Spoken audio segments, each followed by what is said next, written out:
Love Me Like a Lawsuit.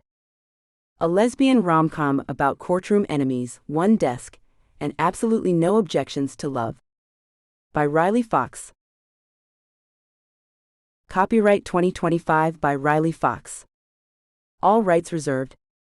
No part of this book may be reproduced in any form or by any electronic or mechanical means, including information storage and retrieval systems, without written permission from the author, except for the use of brief quotations in a book review.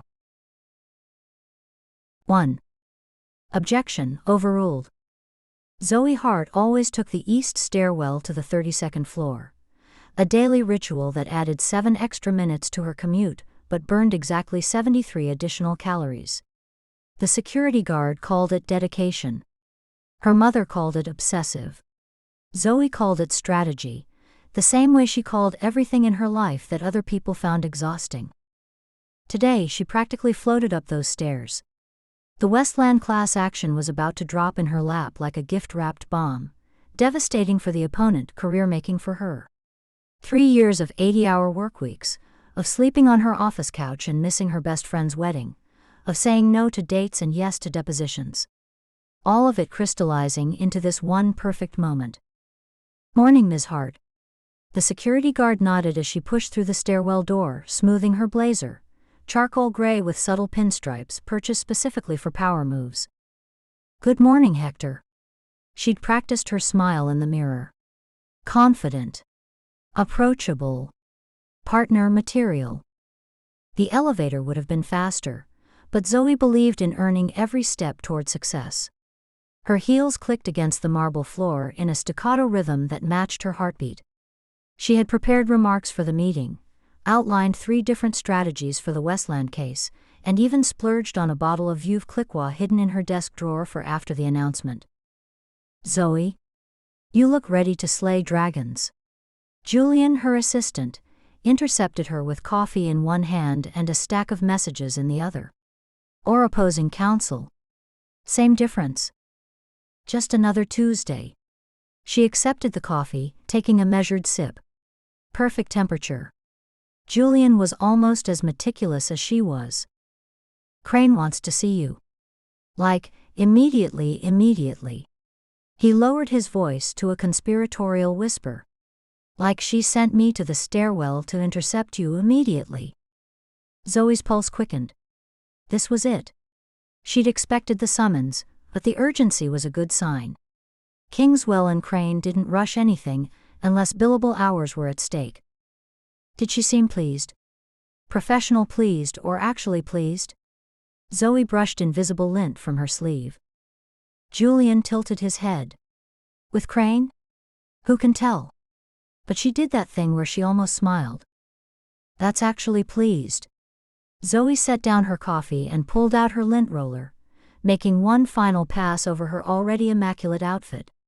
"Any other updates I should know about?" "Nothing much. Thompson brief is on your desk for signatures." "Oh, and your mom called." "Again. Said something about setting you up with her dental hygienist's son?" Zoe sighed. "Tell her I'm very busy being professionally fulfilled." She rummaged in her bag, adding a folder to her portfolio. "Did I leave that McKinney precedent in my office?" "Already added it to your folio last night when you texted at 2 a.m. Julian raised an eyebrow. "Some of us actually sleep, you know." "Sleep is for associates who don't want to make partner before 40. She squared her shoulders and took a deep breath. "How do I look?" "Like someone who color codes her tax returns for fun." "Perfect." The walk to Nadine Crane's office felt surreal. Zoe had rehearsed this moment for months, the cool professionalism with which she'd accept the case, the brief nod that would acknowledge the weight of the responsibility without betraying her excitement. She'd even practiced her handshake in the mirror to ensure it was firm, but not aggressive. The door to Crane's office was ajar, revealing the minimalist furniture and the spectacular view of the San Francisco Bay that came with being a founding partner. Zoe knocked twice, the sound sharp against the heavy wood. "Come in, Ms. Hart." Zoe stepped through the doorway, her carefully crafted smile freezing on her face as her brain processed the scene, Nadine Crane behind her desk, impeccable as always in a tailored navy suit, her silver bob precision cut to frame razor-sharp cheekbones. And sitting in one of the two client chairs, looking as comfortable as if she'd been invited to a casual brunch, was Audrey Tran. The familiar high ponytail. The infuriatingly elegant soft blue suit that somehow made her look both authoritative and approachable. The single understated bracelet that caught the light when she turned. Audrey Tran, who had spent 3 years making Zoe's law school experience a competitive nightmare. Audrey, who had graduated 1 spot ahead of her in class rankings. Audrey, who had once, during a particularly heated mock trial competition, made Zoe so flustered she'd cited the wrong precedent, and then spent the next semester proving she'd never make that mistake again. Their eyes met, and Zoe felt that familiar tightening in her chest, part recognition, part rivalry, part something else she refused to name. "Ms. Hart, right on time." Crane gestured to the empty chair beside Audrey. "Please have a seat." Zoe crossed the room, hyper-aware of Audrey's presence. Had she always worn that subtle cologne? Notes of cedar and something citrus. The same scent that had filled the library during their late-night study sessions when they'd work at opposite tables, neither willing to leave first. "Good morning." Zoe nodded at Crane, then at Audrey, her voice professional but cool. Audrey's lips curved into the barest hint of a smile. Hart. Just the one word. Just her name. But somehow Audrey managed to infuse it with years of shared history and unspoken challenge. "Thank you both for coming." Crane folded her hands on her desk. "I'll get straight to the point. The Westland class action is a significant opportunity for this firm, and I've decided to assign you both as co-leads." The words landed like a bucket of ice water. "Co-leads?"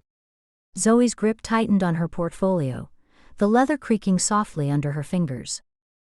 "I'm sorry, but I thought." Zoe's carefully prepared speech evaporated. "I was under the impression this would be a solo assignment." Crane's gaze was penetrating. "Plans change, Ms. Hart. This case requires both your attention to detail and Ms. Tran's courtroom presence. Strategic pairing, merging strengths." "I appreciate the opportunity," Audrey said, her voice smooth and controlled. "I think we can bring complementary skills to the case." Of course Audrey would say that. She could afford to be gracious. She already had 3 solo wins under her belt this year. Meanwhile, Zoe had been grinding for months for this chance to prove herself independently. "With all due respect," Zoe began, desperately trying to gather her scattered thoughts, "I've been preparing for this case for weeks. My strategy is already—" "The decision is made," Crane interrupted, not unkindly but with finality. "The Westland plaintiffs specifically requested our most innovative approach. They'll respond well to your combined talents." Zoe swallowed hard.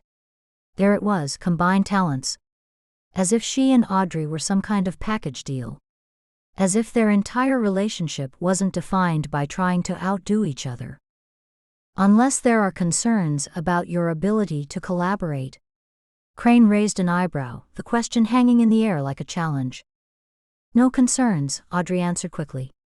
"We worked together in law school. We're familiar with each other's methods." Too familiar, Zoe thought. She could practically hear Audrey's voice in her head, methodically dismantling her arguments from their constitutional law debates.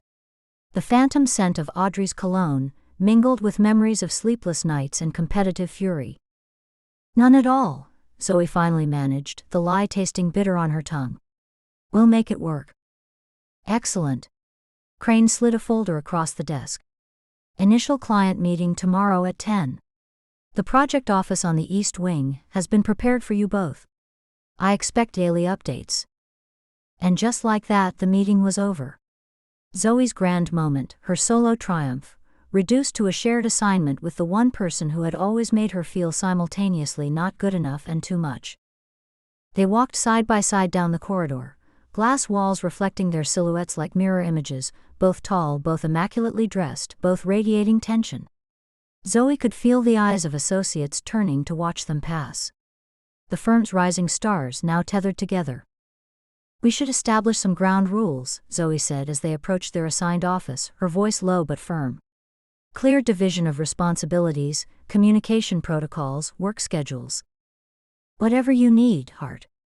Audrey's lips quirked into that infuriating half-smile that had always made Zoe want to either win an argument, or, well, the alternative wasn't professional. I'm serious, Tran. This is a major case, and I won't have it derailed by. By what? My winning personality? Audrey held the office door open, gesturing for Zoe to enter first with a mock bow. After you, counselor. The shared project office was spacious but intimate. 2 desks facing each other, a conference table by the window, and whiteboards covering one wall. Too close for comfort. Too enclosed for calm. Zoe immediately claimed the desk nearest the door, setting down her bag with deliberate care. While Audrey scrolled through emails on her phone, lounging in her chair as if they were at a beachside resort instead of the most prestigious law firm in San Francisco, Zoe methodically arranged her workspace. Laptop at a precise angle. Legal pads stacked by color. Pens, blue for notes, black for signatures, red for edits, lined up like soldiers. Is the thermostat working? Zoe asked, shrugging out of her blazer as discreetly as possible. The office felt suddenly warm, stifling. Audrey glanced up. Seems fine to me. Of course it did. Audrey always ran cold, wearing cardigans in the middle of summer, while Zoe had spent 3 years suffering through overheated classrooms. Without a word, Zoe crossed to the thermostat and lowered it by 2 degrees. Audrey responded by adjusting the blinds to let in more sunlight, warming the room. The silent battle of preferences had begun. A knock at the door interrupted their passive-aggressive dance. Simone Harris from HR stood in the doorway, twisting a bracelet around her wrist, a nervous tell that immediately set off alarm bells in Zoe's mind. Good morning, ladies. Simone's smile was strained. Do you have a minute? Of course. Zoe straightened, adopting her professional problem-solver posture. There's been a bit of a situation. Simone stepped inside, closing the door behind her. An internal memo was accidentally circulated this morning, and, well, there's no easy way to say this. It suggests that you two are in a relationship. Zoe's pens clattered to the floor, scattering like startled birds. Beside her, Audrey choked on her coffee, the sound of genuine surprise oddly satisfying. Excuse me? Zoe bent to retrieve her pens, grateful for the moment to compose her face. What kind of relationship are we talking about? Simone handed over a printed email. The romantic kind. Apparently, someone overheard a conversation in the break room about your intense dynamic and undeniable chemistry, and well, office gossip does what office gossip does. Audrey plucked the memo from Zoe's fingers before she could fully process the words. Her dark eyes scanned the page, narrowing with each line. This says we've been dating for months, Audrey said, her voice dangerously calm. That we've been keeping it professional at work, but we're spotted having an intimate dinner at Maison Laurent. I've never even been to Maison Laurent, Zoe hissed, struggling to keep her voice down. This is absurd. We barely speak outside of case discussions. We're already working to correct the misunderstanding, Simone assured them. But you know how these things spread. Who wrote this? Audrey demanded. That's the problem. It was sent from the general announcement email, and ID is still tracing? A shadow fell across the doorway, and Zoe looked up to find Nadine Crane standing there, one perfectly shaped eyebrow raised in question. Is there a problem? Crane asked, her gaze moving from Simone to the memo in Audrey's hand. Just a misunderstanding about our personal status, Audrey explained, her composure remarkable given the circumstances. Crane stepped into the office, closing the door behind her. The space suddenly felt even smaller. Ah. That memo. She didn't look surprised. If anything, she looked calculating. Unfortunate timing, but perhaps fortuitous in its own way. Fortuitous? Zoe repeated, her voice rising slightly. The Westland case has significant LGBTQ elements. Having an openly diverse team leading the charge could enhance the firm's progressive image. Crane's tone was measured, practical. Client relations often benefit from personal connections. The Westland board chairwoman is a champion of LGBTQ rights. Zoe couldn't believe what she was hearing. Was Crane actually suggesting they maintain this fiction? With all due respect, Zoe began, but Crane continued as if she hadn't spoken. Of course, your private life is your business. But office dynamics, especially between our rising stars, inevitably impact firm perception. She glanced at her watch. The Parker Gala is in 3 weeks. The Westland board will be there. Something to consider. The implication hung heavy in the air. Deny the rumor and potentially lose client rapport, or play along and secure the case that could make both their careers. Zoe's mind raced through the implications, the complications, the absolute professional insanity of pretending to date Audrey Tran, her rival, her nemesis, her law school fixation. We'll maintain appearances until after the gala, Zoe blurted out, the words escaping before her better judgment could catch them. Her heart hammered against her ribs as she carefully avoided looking at Audrey. For the firm's image and the case. Crane's expression didn't change, but something like approval flickered in her eyes. Practical decision. I'll leave you to discuss the details. She turned to Simone. Ms. Harris, I believe we have a meeting with the partners about the quarterly projections? When the door closed behind them, the silence was deafening. Zoe stared at the carpet, counting the geometric patterns to avoid meeting Audrey's gaze. So we're dating now? Audrey finally asked, sarcasm dripping from each syllable. Zoe looked up to find Audrey leaning against her desk, arms crossed, expression unreadable. She clutched her planner against her chest like a shield. It's a temporary arrangement, Zoe said, forcing her voice into professional neutrality. Purely strategic. We should negotiate terms. Terms? For our fake relationship? Audrey's laugh was soft and incredulous. Are you going to draw up a contract, Hart? Stipulate how many times I'm allowed to hold your hand in public? If necessary, yes. Zoe reached for a legal pad, needing something to do with her hands. This is business, not personal. We maintain the appearance until after the gala, secure the Westland clients, win the case, and then have an amicable private breakup. All business, no emotions. Sounds like a typical Zoe Hart approach. Audrey pushed away from the desk, closing the distance between them with 2 steps. You do realize we're going to have to be convincing? Zoe fought the urge to step back, holding her ground even as Audrey's cologne, definitely cedar and orange, filled her senses. I'm an excellent liar when the situation calls for it. Are you? Audrey's voice dropped lower, a dangerous glint in her eyes. Because I remember a very flustered second-year law student who couldn't even maintain eye contact during mock trial. Heat rushed to Zoe's cheeks. That was years ago. I've improved my courtroom presence since then. This isn't a courtroom, Hart. Audrey reached out, straightening Zoe's collar with deliberate slowness. This is much more intimate. Zoe's breath caught in her throat.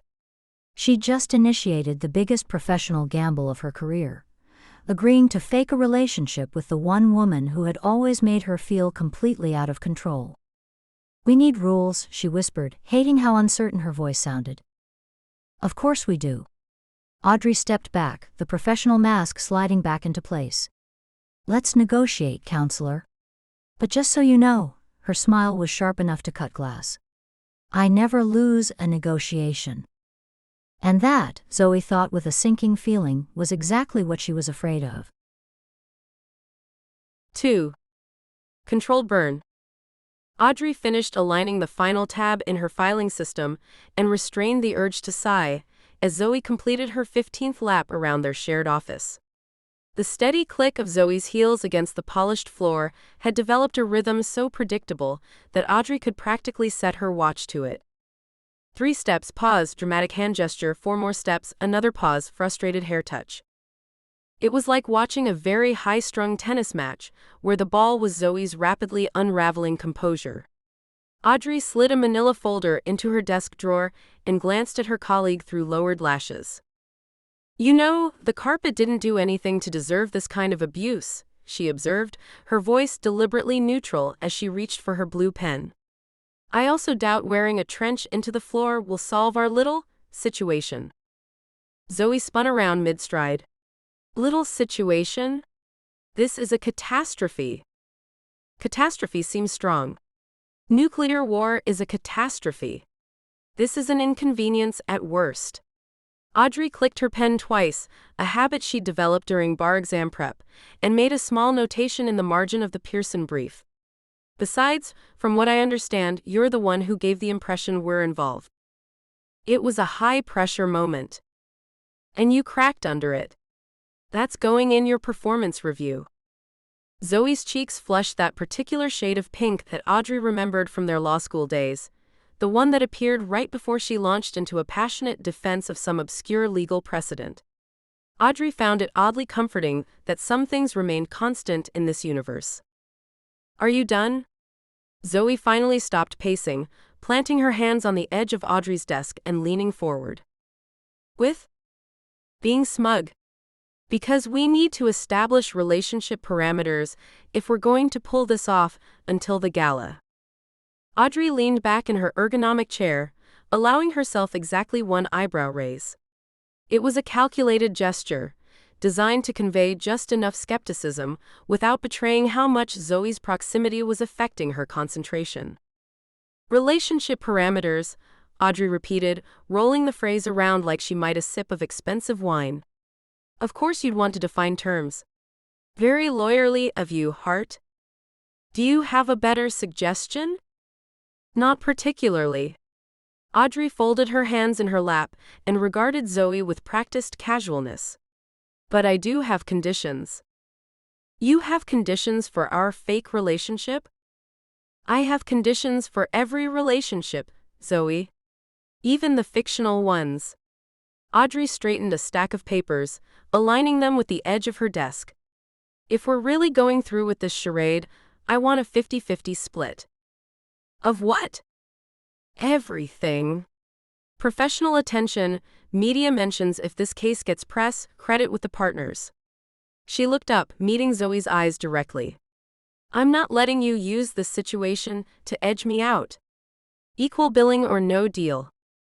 Something flickered across Zoe's face, surprise maybe, or grudging respect. Fine. 50-50. Zoe dropped into the visitor's chair and pulled out a yellow legal pad from her bag.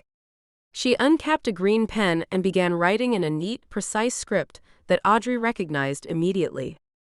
First line in green, subpoints in blue, objections in red. Audrey almost smiled. Law school Zoe had used the exact same color coding system during their property law debates. She'd watch Zoe scribbling furiously across the table, each color change telegraphing her next argumentative move. What else? Zoe prompted. PDA should be minimal, but believable. Hand-holding only when necessary. No unnecessary touching. Agreed, Zoe said, writing it down in green before switching to blue for a subpoint. And defining necessary as situations where others from the firm are present. Obviously. Backstory? Keep it simple. The less we fabricate, the fewer details we have to remember. Zoe nodded, making swift annotations. Duration of the relationship? Audrey hesitated. She hadn't considered that part. Recent enough to explain why we've kept it quiet, but not so recent that people think it's just a fling. 3 months? Zoe looked up from her notepad. That's long enough to be serious, but new enough to justify discretion. Fine. And we should meet outside the office at least once, to coordinate details. Lunch maybe. Audrey glanced at her calendar, which was already color-blocked in 15-minute increments. I suppose I could move some things around. Zoe kept writing, her brow furrowed in concentration. Audrey watched the movement of her pen across the paper, the way she'd pause occasionally to tuck a stray curl behind her ear. It was disturbingly familiar. We should take a break, Audrey announced, standing abruptly. I need coffee. Zoe glanced up, then at her watch. It's almost 3. Your point? You never have caffeine after 2. You said it disrupts your sleep cycle.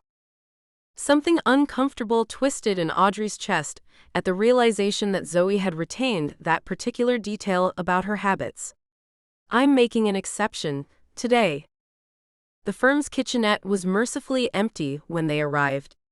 Audrey busied herself with the fancy Italian machine that Kingswell had installed during last year's renovation, a strategic move to reduce billable hours lost to Starbucks runs. You still take it black? Zoe asked, reaching for a mug. With a splash of almond milk now, actually. Since when? People change, Hart, Audrey said more sharply than she intended. She softened it with a shrug. Doctor's orders. Something about stomach acid. Zoe nodded, grabbing a second mug.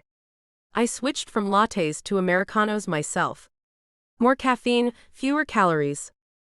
The coffee machine gurgled and hissed, filling the kitchenette with the rich aroma of espresso. The silence between them wasn't exactly comfortable, but it wasn't hostile either, something closer to the wary truce of two predators sharing the same watering hole. Well, if it isn't Kingswell's newest power couple. The voice came from behind them, and Audrey didn't need to turn around to know it was Julian Toma from Mergers and Acquisitions. She'd recognize that overeager, trying too hard tone anywhere. She counted to 3 before plastering on a neutral expression and turning. Julian. Slumming it with the regular coffee today? She nodded toward his empty mug. I thought you only drank that special blend you're always going on about. Julian's smile didn't reach his eyes. They were out at the specialty shop. But this gives me a chance to congratulate you two personally. His gaze slid between them with poorly concealed curiosity. The whole office is buzzing. Zoe and Audrey. Who would have thought? Audrey felt Zoe tense beside her and made a split-second decision. She slipped her hand into Zoe's, giving it a firm squeeze that she hoped conveyed, "Don't panic," rather than "I'm enjoying this." We like to keep our personal lives personal, Audrey said smoothly. But I suppose the cat's out of the bag now. Julian leaned against the counter, clearly settling in for a gossip session. How did it happen? Office romance is strictly against policy. His tone suggested he'd happily report them if given half a chance. Policy discourages relationships between supervisors and their direct reports, Audrey corrected. Zoe and I are equals, so there's no conflict. Still, you two were practically at each other's throats during the Bennington case. Zoe's hand twitched in Audrey's. Sometimes the line between tension and attraction gets blurry, she said with surprising conviction. Julian made an unconvinced sound. Must be quite the adjustment, sharing an office now. We manage, Audrey replied, giving Zoe's hand another squeeze. Now if you'll excuse us, we have a class action to prep. They escaped with their coffee, maintaining the hand-holding all the way back to their office. Audrey dropped Zoe's hand the moment the door closed behind them, flexing her fingers as if to restore circulation. That was unpleasant, she murmured. Julian's always been a climber, Zoe said, setting her mug down on her desk before reaching into her bag. She pulled out a fresh legal pad, this one pink, and uncapped her green pen. We should probably create a relationship history document. For narrative consistency. Audrey blinked. A what now? A document recording our fictional relationship milestones. First date, significant moments, inside jokes, things real couples would know about each other. Zoe was already writing, her handwriting crisp and methodical. It'll help us keep our stories straight if people ask questions. You want to create legal documentation for our fake relationship? Audrey couldn't help the note of amusement that crept into her voice. That's the most Zoe Hart thing I've ever heard. Do you have a better idea? Zoe didn't look up, continuing her rapid note-taking. First date location. We need something plausible. The Northwestern Law Library, 4th floor stacks, Audrey said sarcastically. Where you accused me of hiding the Pritchard casebook to sabotage your constitutional law brief. Zoe's pen stilled. She looked up, surprise evident in her expression. You remember that? Audrey gave a casual shrug, though internally she was kicking herself for revealing how clearly she recalled their past encounters. You were very loud about it. Hard to forget someone calling you a conniving, underhanded saboteur in the middle of a quiet study space. I apologize for that, Zoe said, but her lips twitched with something close to a smile. Eventually. After you found the book in your own bag. Details. Zoe hesitated, then wrote something down. Okay, so not the library. But somewhere from before, maybe? To explain our history. That coffee shop you always camped out in, grounds for appeal. The one with the terrible legal puns on all their chalkboards. Zoe's eyebrows rose. How did you know that was my spot? Because I noticed where you weren't when you stopped showing up, Audrey thought but didn't say. Lucky guess. As Zoe continued crafting their fictional romance, Audrey found herself contributing more details than she'd intended.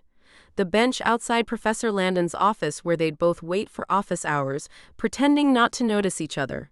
The courtroom where Zoe had eviscerated her argument during mock trial. The student bar where they'd both ended up drowning their sorrows after a particularly brutal exam. We need a when, Zoe said, tapping her pen against her chin. When did we supposedly get together? The law review party, Audrey said without thinking. 3 weeks before graduation. The words hung in the air between them, loaded with unspoken history. Audrey regretted them immediately.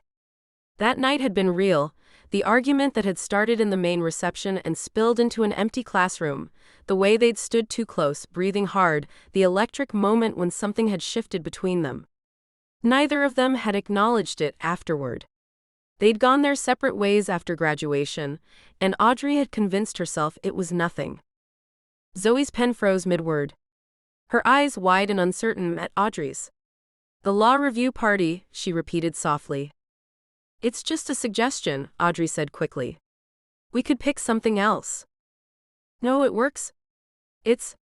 Zoe swallowed. Plausible. The tension in the room had shifted into something Audrey wasn't equipped to handle.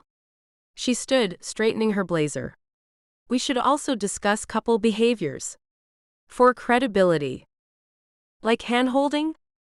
And other small gestures that real couples do without thinking. Audrey moved closer, her voice dropping slightly. For example.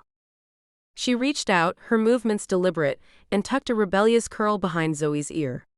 She allowed her fingers to linger for just a second longer than necessary, taking quiet satisfaction in the way Zoe's breath caught. Little things like that, Audrey murmured, stepping back to restore a professional distance between them. Nothing excessive, but enough to be convincing. Zoe cleared her throat. Right. That makes sense. A knock at the door saved them from whatever was about to happen next. Simone Harris from HR poked her head in, her smile knowing and her eyes twinkling with barely suppressed delight. Sorry to interrupt the lovebirds, but I come bearing paperwork. She waved a manila folder. Relationship disclosure forms. Just standard procedure. That was fast, Audrey commented, accepting the folder. Well, we want to make sure everything's above board. Simone's gaze bounced between them. You two make such a gorgeous couple. The partners were just saying how your competitive dynamic makes so much more sense now. Audrey flipped open the folder, scanning the form before signing her name with a practiced flourish. She passed it to Zoe, who hesitated, pen hovering over the signature line. It's just a formality, Simone assured her. Confirms you've disclosed the relationship and that there's no supervisory conflict. After another moment's hesitation, Zoe signed, her normally confident signature looking slightly unsteady. Perfect. Simone collected the form with a pleased expression. And don't worry, HR is very discreet. Well, officially discreet anyway. She winked and backed out the door, closing it behind her. The rest of the afternoon passed in a blur of active negotiations over their shared case and passive negotiations over their shared fiction. By 6, Audrey's eyes were burning from staring at documents, and Zoe had filled 3 legal pads with notes and questions. We should call it a day, Audrey suggested, gathering her things. Continue this tomorrow. Zoe nodded, looking as drained as Audrey felt. They rode the elevator down in silence, parting ways in the lobby with awkward nods that betrayed none of the supposed intimacy they'd spent the afternoon constructing. Alone in the elevator to the parking garage, Audrey finally allowed her carefully maintained composure to slip. She closed her eyes, leaning back against the cool metal wall, and let herself remember the real law review party. Zoe in that midnight blue dress that made her eyes look impossibly darker. The argument that had started over something trivial, a misattributed quote in the keynote, and escalated into deeply personal territory. How they'd ended up standing inches apart in an empty classroom, Zoe's voice dropping to a whisper as she said something about wasted potential, about how Audrey had always seemed to be holding back. How close they'd stood. How Audrey had almost leaned in to see if Zoe's lips were as soft as they looked. Then Professor Whitman had walked in looking for his glasses, and the moment had shattered. They'd never spoken of it again. They'd graduated, gone separate ways, and Audrey had convinced herself it meant nothing. But now the memory felt dangerously present, like reopening a case she thought was closed. The elevator doors opened on the parking level, and Audrey straightened, pulling her mask of cool competence back into place. Whatever had almost happened 7 years ago was irrelevant. This was business, a necessary performance to maintain their professional standing. Nothing more. She repeated that to herself all the way to her car, ignoring the voice in the back of her mind that sounded suspiciously like Zoe Hart calling her a liar. 3. Objections and oat milk. Zoe arrived at Meridian precisely 37 minutes before the scheduled brunch meeting. This wasn't anxiousness, it was strategy. She needed time to scope out the venue, review her notes, and mentally fortify herself for the performance ahead. The hostess offered to seat her, but Zoe opted to wait in the vestibule, clutching her leather portfolio so tightly her knuckles had gone from tan to white. Page 14, Relationship Chronology, Paragraph 3, she muttered to herself, flipping open the portfolio to confirm. First date at Larchmont Coffee, October 2022. I ordered an almond milk latte. She had black coffee because she's pretentious about beans. We argued about Justice Kagan's dissent in Thompson versus Clark. A waiter passing with a tray of champagne flutes gave her a concerned glance. Not crazy, Zoe explained, snapping the portfolio shut. Just thorough. She smoothed down her navy pencil skirt for the 5th time and checked her watch again. 29 minutes until the clients arrived. 15 minutes until Audrey was supposed to show. Except Audrey didn't wait 15 minutes. Zoe's carefully rehearsed greeting evaporated the moment Audrey Tran glided through the restaurant's revolving door. She wore a dove gray suit with subtle pink pinstripes that Zoe had never seen before, softer than her usual office attire but somehow more devastating. Her dark hair fell loose around her shoulders, instead of pulled into her signature high ponytail, and there was a lightness in her step that made Zoe suddenly and irrationally annoyed. "You're early," Zoe blurted, immediately regretting how accusatory it sounded. "So are you," Audrey replied with amused patience. Her eyes flickered to the death grip Zoe had on her portfolio. "Planning our wedding already, Hart?" "I'm planning not to get fired for lying to the senior partners about dating my professional nemesis." "Nemesis?" Audrey's lips curved upward.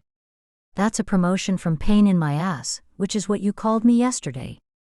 "I contain multitudes," Zoe muttered, hating the heat crawling up her neck. "We should go over the relationship timeline one more time before." "Or," Audrey interrupted, reaching over to gently close Zoe's portfolio, "we could try acting natural since that's what couples generally do." Zoe yanked the portfolio back with more force than necessary. "We're not a couple. We're two lawyers engaging in a temporary public relations strategy." "Which means we need to sell it," Audrey said, leaning closer. "And nothing says fake like reading from a script." She smelled like bergamot and something woodsy, cedar maybe, and absolutely nothing like the antiseptic office environment where Zoe was accustomed to encountering her. Before Zoe could argue further, The hostess appeared to inform them the other guests had begun to arrive. She led them to a private dining room, where a gleaming mahogany table dominated the space. The firm's junior partners were already settling in, followed by Nadine Crane, who nodded approvingly at their punctuality. Zoe slid into an empty chair, mentally calculating which seat would balance professional proximity to the clients with minimal physical contact with Audrey. But Audrey foiled her geometry by taking the chair directly beside her. "Relax," Audrey whispered. "You look like you're about to give a kidnap victim proof-of-life statement." "I'm perfectly relaxed," Zoe hissed back, feeling anything but as Audrey casually draped her arm along the back of Zoe's chair. The gesture looked effortless, like they'd sat this way 100 times before. It was exactly the kind of territorial, affectionate move a real girlfriend might make, which made it all the more unsettling. The waiter arrived with appetizers, miniature crab cakes and something involving figs and goat cheese that Zoe couldn't focus on because Audrey's cologne was scrambling her brain cells. She tried to concentrate on Nadine's opening remarks about quarterly projections, but her awareness kept narrowing to the points where Audrey's body connected with hers.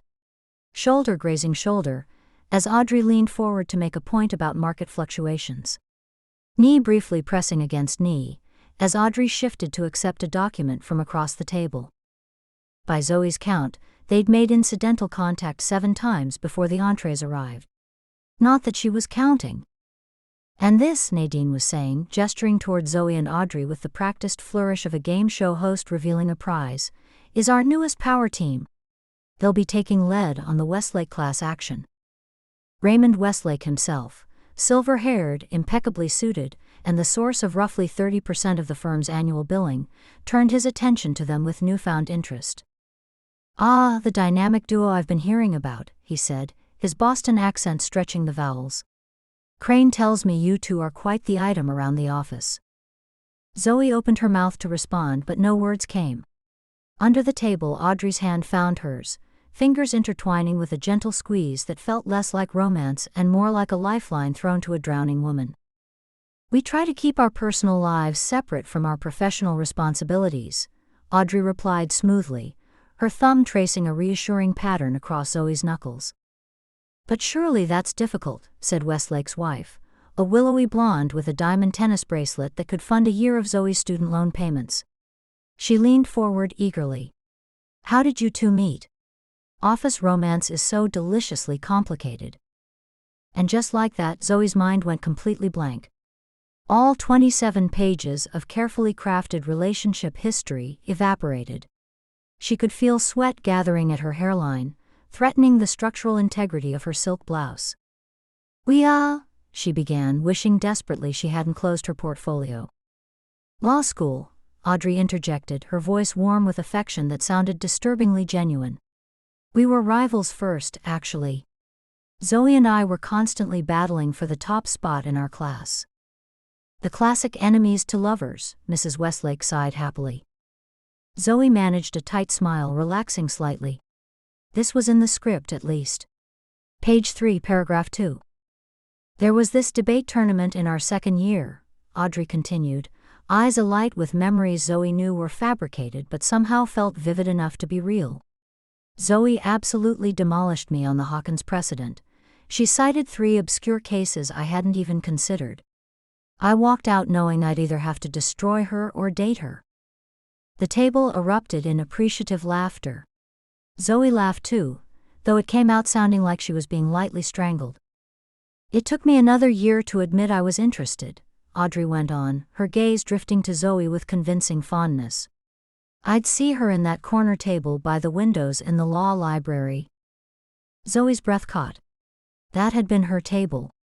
Her actual study spot, 3rd floor of the Langdale Hall Law Library, where the afternoon light hit the pages just right and the heating vent provided warmth during Boston's brutal winters.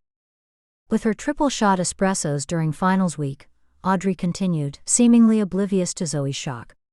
Always in these oversized Harvard sweatshirts no matter how hot it was, her curls pulled back with this ratty blue scrunchie she refused to replace. Mrs. Westlake was enraptured, but Zoe felt like she was having an out-of-body experience. The scrunchie had been her lucky charm through 3 years of law school. She'd never told Audrey that. Had never told anyone, actually. And then at graduation, Audrey said, she wore this incredible blue dress that matched her. My grandmother's earrings, Zoe finished without thinking, the memory crystallizing with startling clarity. She'd caught Audrey looking at her that day across the sea of black caps, a fleeting moment of something unreadable passing between them before they'd return to being rivals. Audrey's eyes widened fractionally, the first crack in her polished performance, before she nodded. I never told you I noticed those. You never told me you noticed any of it, Zoe said, the words coming out softer than intended. Something shifted in the atmosphere between them, a subtle recalibration that Zoe couldn't name but felt in every nerve ending. Well, I always keep tabs on the competition, Audrey replied, but the quip lacked her usual edge. Conversation drifted to safer territory. The Westlake case, firm gossip, Raymond's recent trip to Tuscany, but Zoe found herself leaning into the role with unexpected ease. She laughed at Audrey's sly observations about a notoriously difficult judge.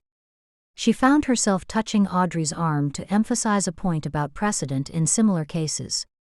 When Audrey casually brushed a stray curl back from Zoe's face, the gesture sent such an electric jolt down her spine that she nearly knocked over her water glass. By dessert, a decadent chocolate soufflé with salted caramel, Zoe had stopped keeping track of their touchpoints altogether. She didn't protest when Audrey offered her a bite from her own plate, the private smile that accompanied the gesture making Zoe's stomach flip in a way that had nothing to do with sugar content. Your financial projections for the settlement are ambitious but compelling, Westlake said as they finished their coffee. I like how you two balance each other, the strategy and the heart. It's a good match. We think so too, Audrey replied, her hand settling warmly on the small of Zoe's back as they stood to say their goodbyes.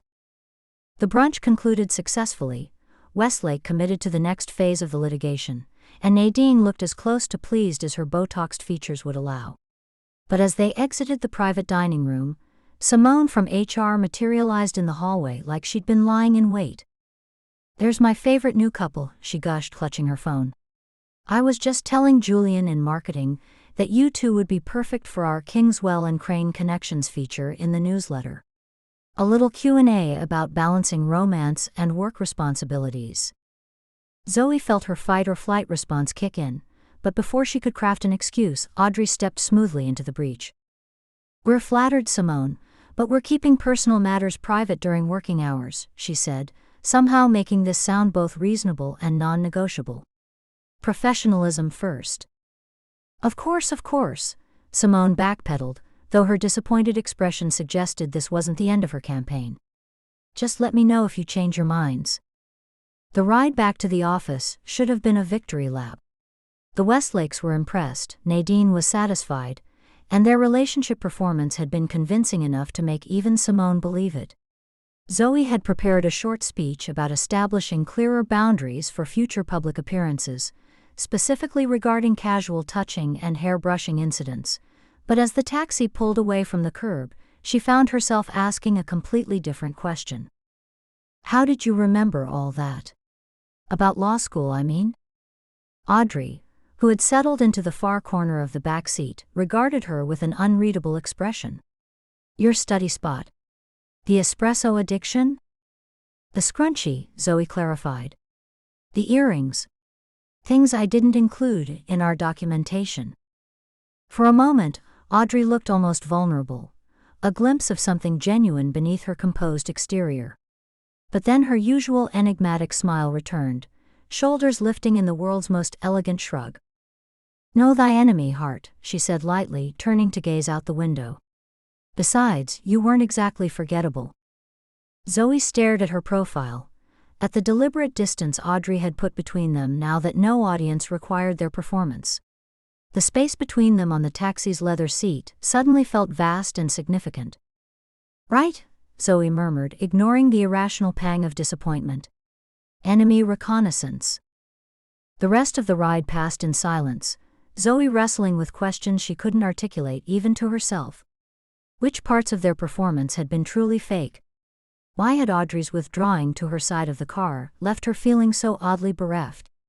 And most troubling of all, Why was she already mentally rehearsing the next time they'd need to pretend? 4. Exhibit A. Audrey stared at the same paragraph for the 5th time, retaining exactly none of it.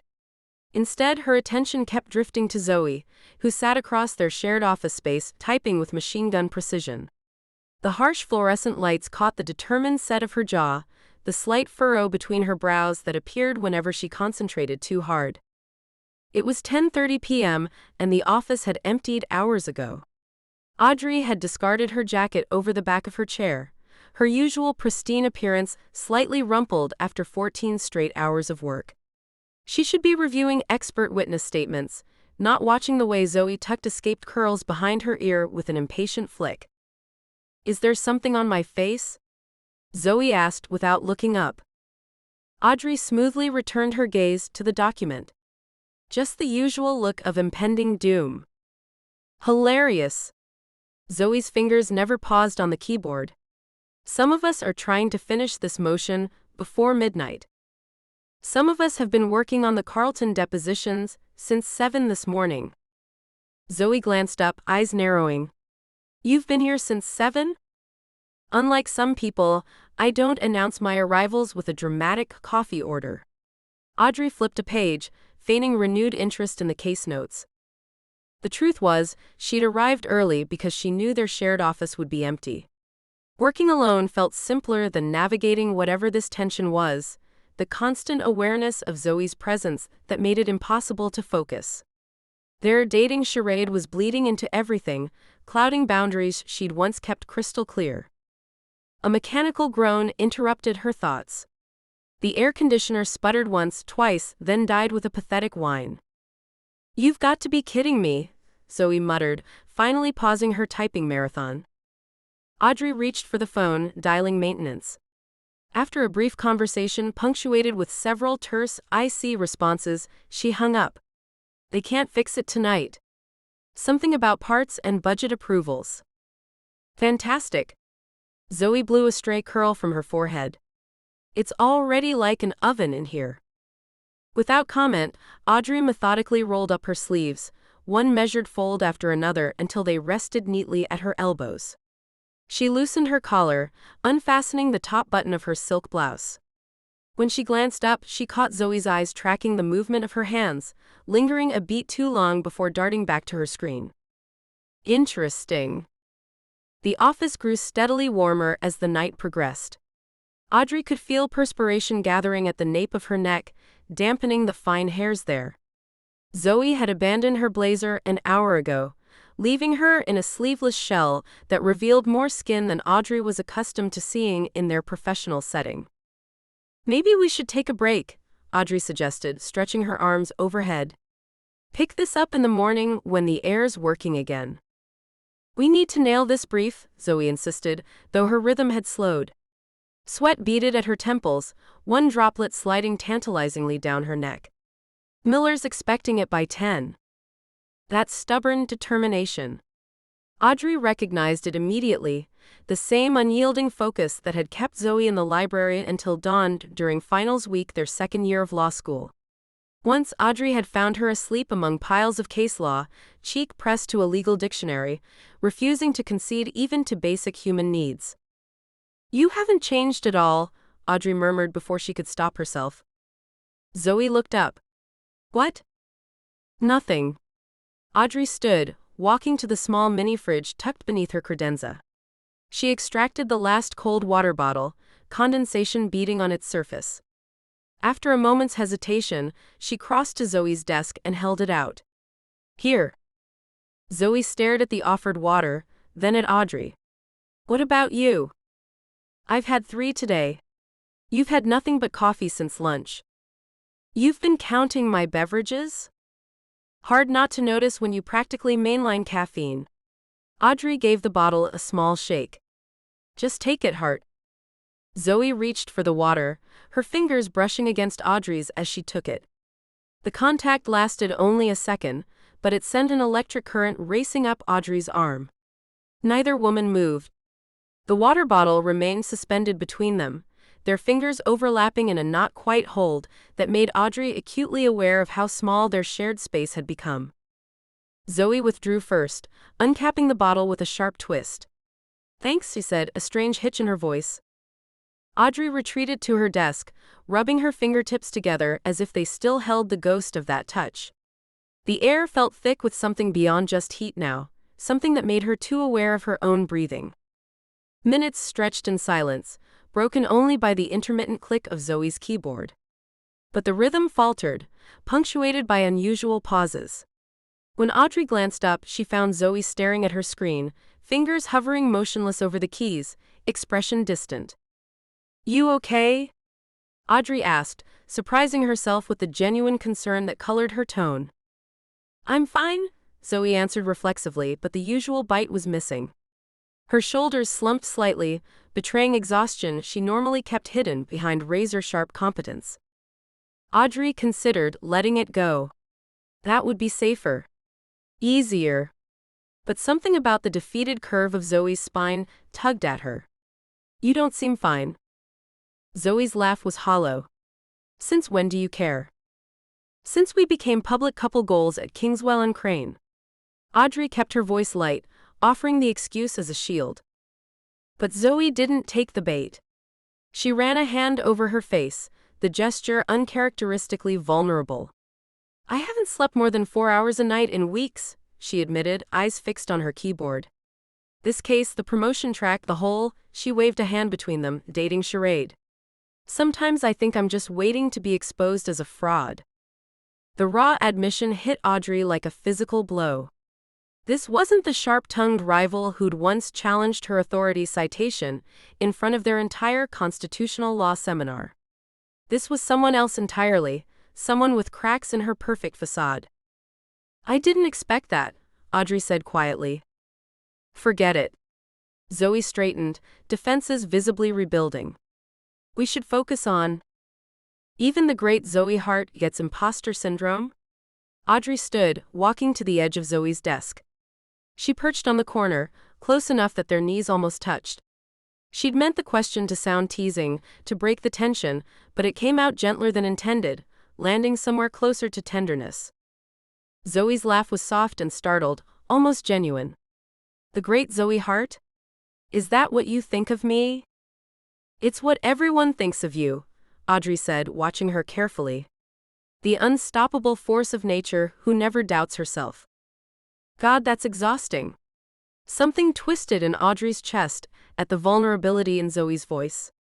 "I doubt myself constantly. Every motion, every argument, I rehearse them 50 times and still wonder if I'm missing something obvious." You out-argued Professor Griffith's reasoning in your first year. And spent the entire night before throwing up from anxiety. Zoe looked up, meeting Audrey's gaze directly. "I just don't let anyone see it." "Why are you letting me see it now?" Zoe gestured vaguely at the empty office, the broken air conditioner, their discarded jackets. "It's nearly midnight, we're basically in a sauna, and we've been pretending to date for a week. Normal boundaries seem irrelevant." The admission hung between them, honest in a way they rarely allowed themselves to be. Audrey found herself wanting to match it. "My engagement ended last year," she said suddenly. "Right before I made senior associate." Zoe's eyebrows shot up. "You were engaged?" "For 11 months. To Claire. She was in mergers and acquisitions at Lochner Davis." "What happened?" Audrey toyed with a paperclip, unfolding it methodically. "She said living with me was like living with a beautiful closed door."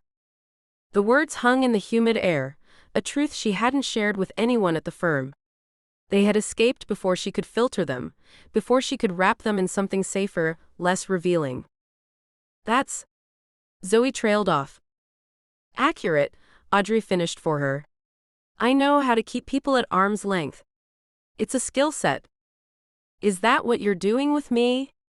The question was quiet, almost lost in the hum of their computers. "Keeping me at arm's length?" Audrey considered deflecting, making a joke about their fake relationship parameters. Instead, she found herself saying, "I'm not sure anymore." The air between them grew heavier, charged with shared vulnerability. Zoe's eyes searched Audrey's face, her expression unguarded in a way Audrey had never seen before. "Why me?" she asked softly. "Why tell me this?" Audrey had no clever response prepared, no strategic answer that would maintain the careful distance she'd cultivated. "Because you'd understand," she whispered, the truth startlingly simple. Zoe stood slowly, bringing them face to face.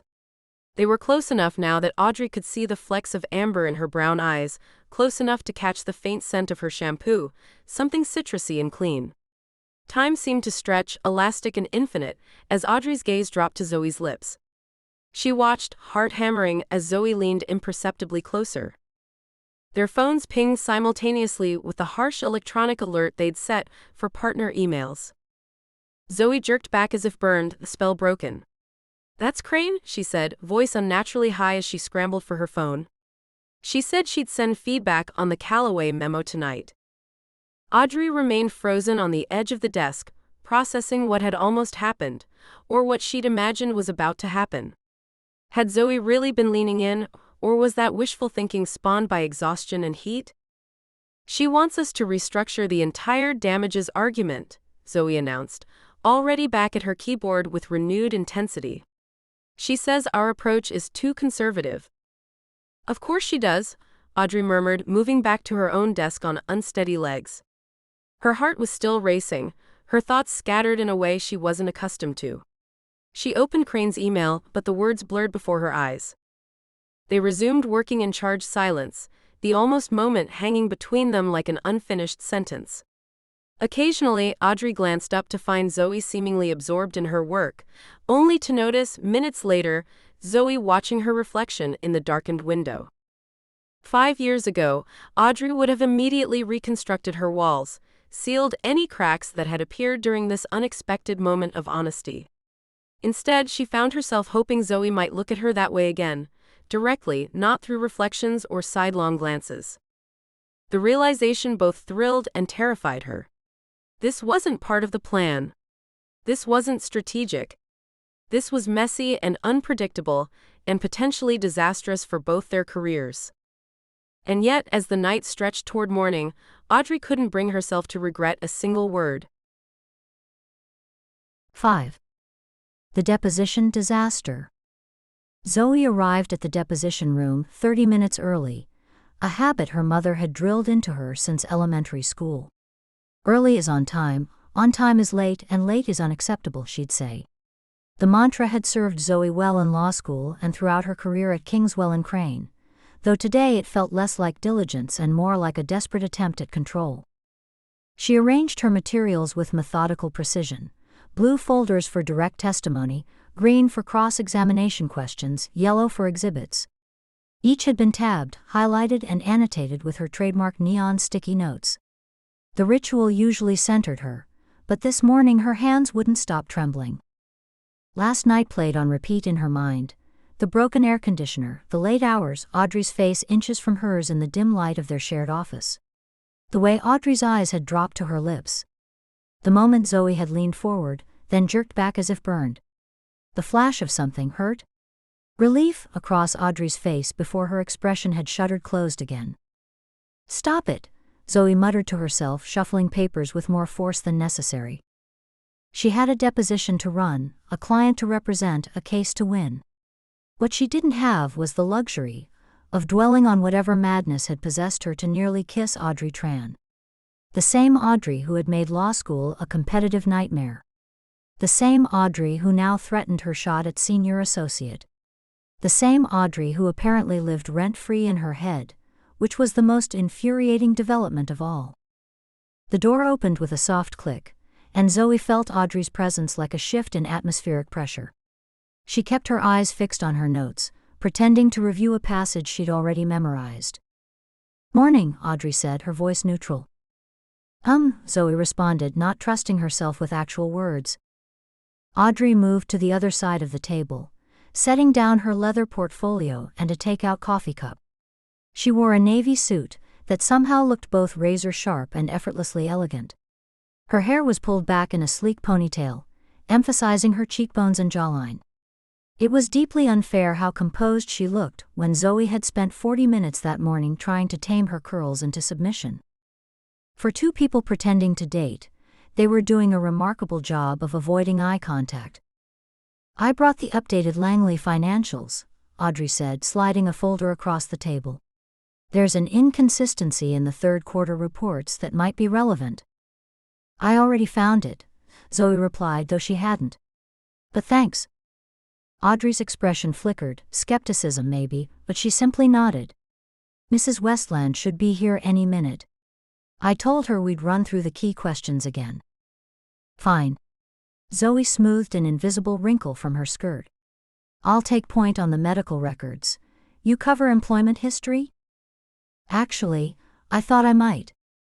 The door opened again, saving Zoe from whatever suggestion Audrey was about to make.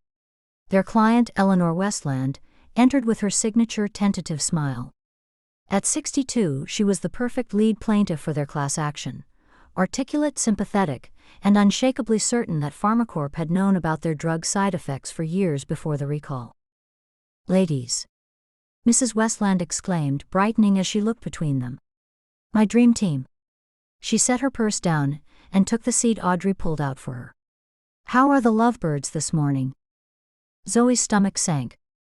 Of course Mrs. Westland knew about their supposed relationship. The whole firm did at this point, thanks to Simone's gossipy efficiency.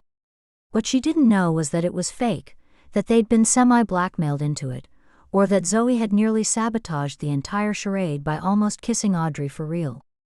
"We're focused on your case," Zoe said, her voice shifting into what she privately called her courtroom register, precise, professional, and utterly devoid of personal warmth. "Let's review what you can expect today." Mrs. Westland's eyebrows inched up at Zoe's tone, her gaze darting between the two attorneys. "Ah, yes, of course," she said, looking slightly confused. "Is everything all right?" "Everything's fine," Audrey interjected smoothly, shooting Zoe a look that clearly said dial it back. Zoe's just in her game mode. It's how she channels all that brilliance. She smiled at Mrs. Westland, warm and reassuring. "But she's right, we should focus. Rivera's lead counsel is known for circular questioning, so when he comes back to a topic you've already addressed, just be consistent and concise." Zoe stiffened at the easy compliment. 2 weeks ago, she would have assumed it was strategic flattery. Now she didn't know what to think, which was exactly the problem. The uncertainty made her skin itch. "When was the first time you reported symptoms to your doctor?" Zoe asked, launching into prep questions with mechanical efficiency. She maintained this rigid approach throughout their review, speaking to Audrey only when absolutely necessary, addressing her by her last name, and avoiding the casual shorthand they'd developed over the past few weeks. By the time opposing counsel arrived, Mrs. Westland was glancing between them with obvious concern, her earlier confidence visibly diminished. The opposing team filed in with the court reporter, and Zoe felt Audrey stiffen beside her. When she glanced over, Audrey's face had taken on an almost imperceptible tension, a slight tightness around her eyes, a barely there clench in her jaw. Anyone else might have missed it, but Zoe had spent too many hours studying Audrey's expressions across conference tables and courtrooms. Then she saw what had caused the reaction. Leading the Rivera team was a tall man with salt and pepper hair and a tailored charcoal suit. Zoe recognized him vaguely, Marcus Rivera himself, the founding partner, but what caught her attention was the way his eyes locked immediately on Audrey with familiar recognition. "Ms. Tran," he said, his voice carrying a note of warmth that seemed distinctly unprofessional. "Didn't expect to see you on this one." "Marcus," Audrey replied with a tight smile. "It's been a while." The exchange lasted seconds, but it sent an irrational spike of something through Zoe's chest. Not jealousy, that would be ridiculous. Professional concern, obviously. Whatever history existed between Audrey and Rivera could potentially impact their case strategy. The deposition began, and their usual rhythm immediately faltered. Normally they operated like a well-oiled machine. Zoe would establish a line of questioning, Audrey would build on it from a different angle, and together they'd construct an airtight narrative. Today though, each time Audrey tried to build on Zoe's questions, Zoe found herself interrupting, redirecting, or simply talking over her. "Mrs. Westland, could you explain the timeline between?" Audrey began after Zoe had finished a series of questions about medication dosage. "Actually," Zoe cut in, "I'd like to circle back to the symptom onset before we move to timeline." She didn't look at Audrey, as she flipped to a different set of notes. "Mrs. Westland, you mentioned earlier that the tremors began approximately 3 weeks after starting the medication. Did you?" "I believe we've established the symptom progression," Audrey interjected, her voice quiet but firm. "The timeline is relevant now because—" "I'm not finished with this line of questioning," Zoe replied, her tone sharper than intended. Rivera's eyebrows rose as he leaned back in his chair, watching their exchange with undisguised interest. The court reporter's fingers paused over her stenotype machine. Mrs. Westland looked between them, visibly uncomfortable. "Ms. Hart, Ms. Tran," Rivera said smoothly, "I'm happy to wait if you two need to confer about your approach." His condescension made Zoe's cheeks burn. Worse was the knowing look he exchanged with his associate, a silent commentary on their lack of coordination. "That won't be necessary," Audrey said, her professional mask firmly in place. "Please continue, Ms. Hart." The tension in the room crescendoed through the first hour. When they took a short break, Audrey suggested a slight pivot in strategy to address a potential vulnerability in Mrs. Westland's testimony. It was a good suggestion, exactly what Zoe would have proposed if she'd been thinking clearly, but all she could see was Audrey's faint smile when Rivera had entered the room. "If I'd wanted that approach, I would have taken it," Zoe snapped, the words echoing in the suddenly silent room. Everyone stared at her, Mrs. Westland, the court reporter, the Rivera team, and Audrey, whose face registered genuine surprise before closing off completely. "Let's take 15, Rivera suggested after an awkward pause, his tone suggesting he was doing them a favor. As his team filed out, Zoe overheard him murmur to his associate, "Trouble in paradise, it seems." Mrs. Westland waited until they were alone, then fixed Zoe with a concerned look. "Is everything all right? Between you two, I mean?" "Everything's fine," Zoe said automatically, gathering her notes with shaking hands. Mrs. Westland's expression made it clear she didn't believe her. "I understand personal issues happen, but I'm a little worried about—" She trailed off, but her meaning was clear. "I'm worried about my case." "It won't affect your representation," Zoe assured her, shame blooming in her chest. "I apologize for the tension. It's just—" But she stopped short because across the room, Audrey was speaking quietly with Rivera. Their body language was familiar, not intimate exactly, but comfortable in a way that came from history. Rivera leaned down slightly, saying something that made Audrey shake her head with a small smile. The uncomfortable feeling in Zoe's chest intensified. Ridiculous. Utterly ridiculous. She had no claim on Audrey, no right to care who she smiled at. "It's just a disagreement over strategy," Zoe finished lamely. The second half of the deposition went marginally better. Zoe made a concerted effort to follow Audrey's leads, and they managed to extract useful testimony about Pharmacorp's internal communication failures. But the damage was done. Their usual seamless performance had been replaced by something stilted and awkward.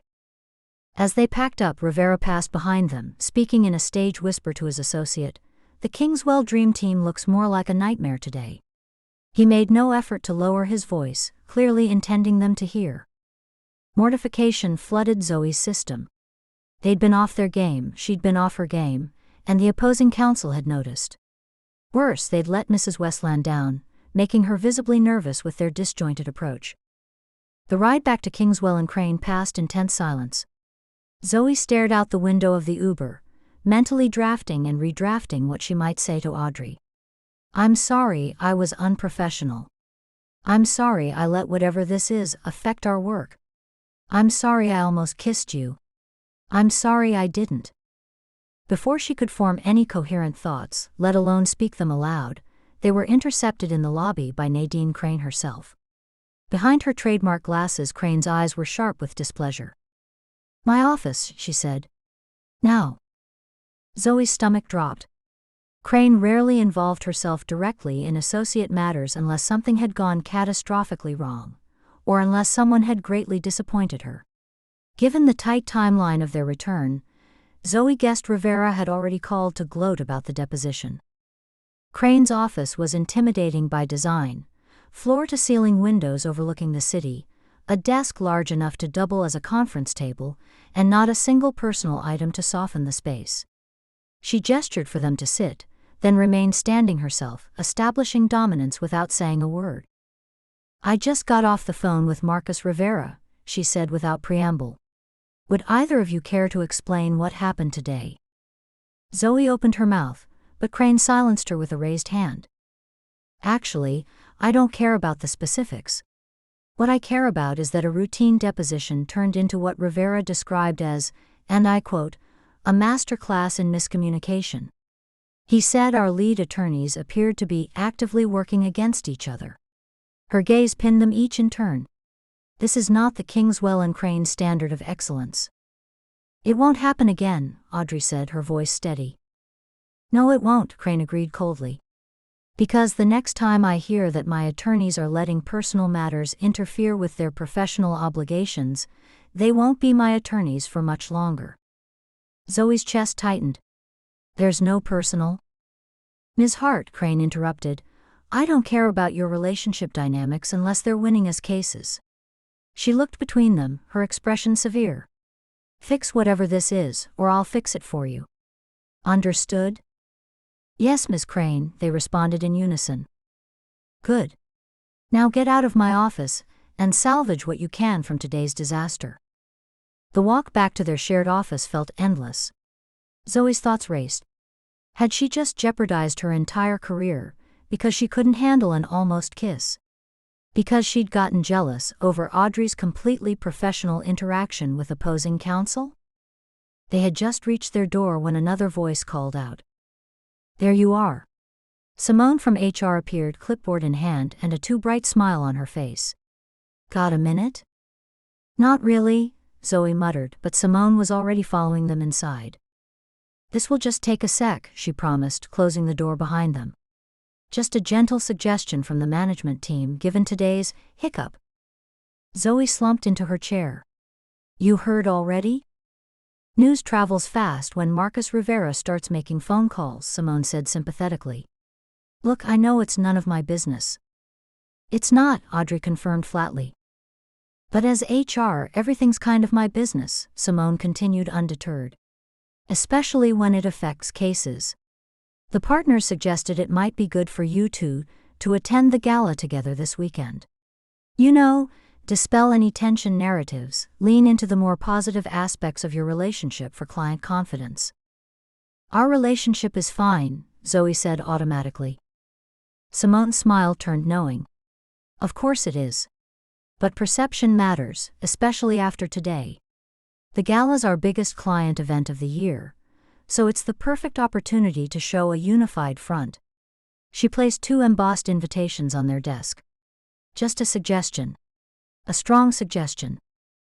After she left, silence settled between them, heavy, awkward, and filled with everything they weren't saying. "So," Audrey finally said, her voice carefully neutral, "are we doing this?" Zoe couldn't meet her eyes. "Do we have a choice?" "There's always a choice. Not when Crane's threatening our jobs." Audrey was quiet for a long moment. "No, I suppose not." Zoe finally looked up, trying to read Audrey's expression and finding it frustratingly opaque. "It's just one more performance, right?" The word sat heavily between them. "We attend together, mingle, smile for the right people, and put today behind us." "Right," Audrey agreed, her voice cool. "Just another performance." As she turned away, Zoe felt something hollow open up in her chest. Which parts had been a performance? Which had been real? The warmth in Audrey's eyes when she'd shared her past relationships? The way her breath had caught when they'd nearly kissed? The tension that had crackled between them for weeks? Or maybe the real question was, which parts did Zoe want to be real, and why was she so afraid of the answer? 6. The date night debrief. Audrey parked her Mercedes across from Zoe's building, tugging once at her tailored blazer and squaring her shoulders. She glanced at her watch, 7:03 p.m. Early enough to seem eager, late enough to seem casual. She'd timed it perfectly, like everything else in her life. Except for whatever this mess was turning into. She tapped her fingernails against the steering wheel and checked her reflection in the rearview mirror. Her eyeliner remained impeccable, her dark lipstick unsmudged. Hair still fell in the precise waves she'd created that morning. Just a strategy meeting, she murmured to herself. We need to coordinate before the gala. A rehearsed laugh bubbled up as she practiced. No, we haven't discussed seating arrangements. Why would you ask? Too defensive. Oh, that deposition? Another attempt. Just standard courtroom tension. Too dismissive. About the other night, no. Absolutely not. Audrey shook her head, grabbed her purse, and stepped out into the evening air. Her heels clicked authoritatively across the street as she mentally shuffled through safe topics. The weather, boring, the Jones settlement, professional, the way Zoe's eyes had held hers just before almost kissing her, dangerous. The doorman smiled as he let her in. She pressed the button for the 5th floor and practiced breathing calmly during the elevator ride. When the doors opened, she found Zoe's apartment easily. 5C, just as the text had indicated. 3 confident knocks. The sound of shuffling behind the door. When it swung open, every carefully prepared greeting died on Audrey's lips. Zoe Hart, the woman who wore power suits like armor and wielded legal precedent like a weapon, stood before her in worn jeans and a faded Northwestern law sweatshirt, her usually restrained curls falling loose around her shoulders. You're on time, Zoe said, looking equally thrown off. I'm always on time. I know. That's what throws me. Zoe stepped back, gesturing Audrey inside. Welcome to my humble abode. And by humble, I mean astronomically overpriced for the square footage.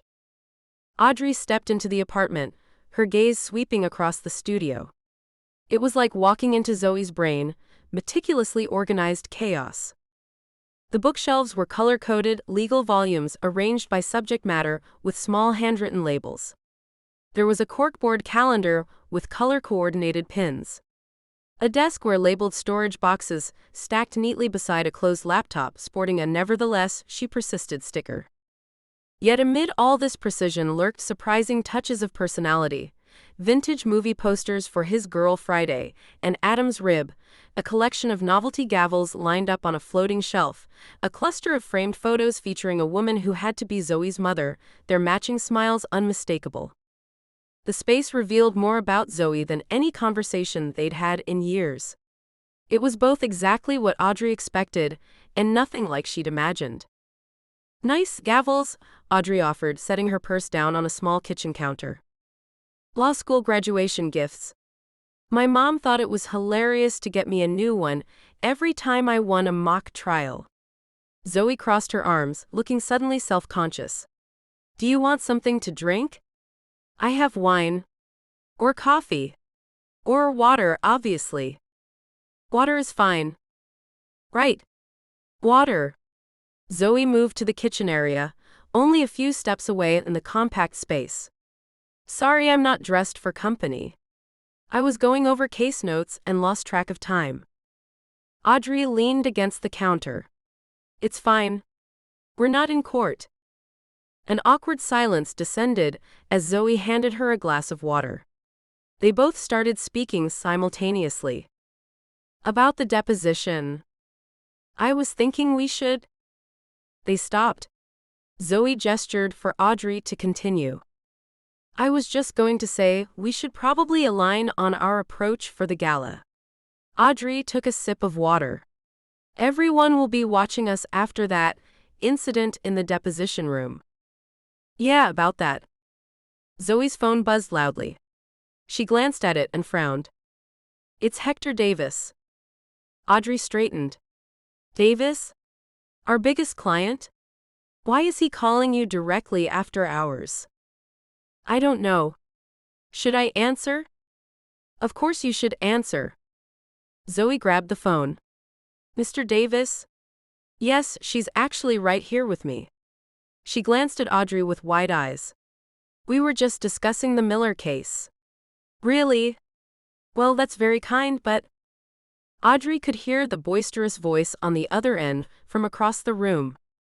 Hold on, let me check. Zoe covered the phone.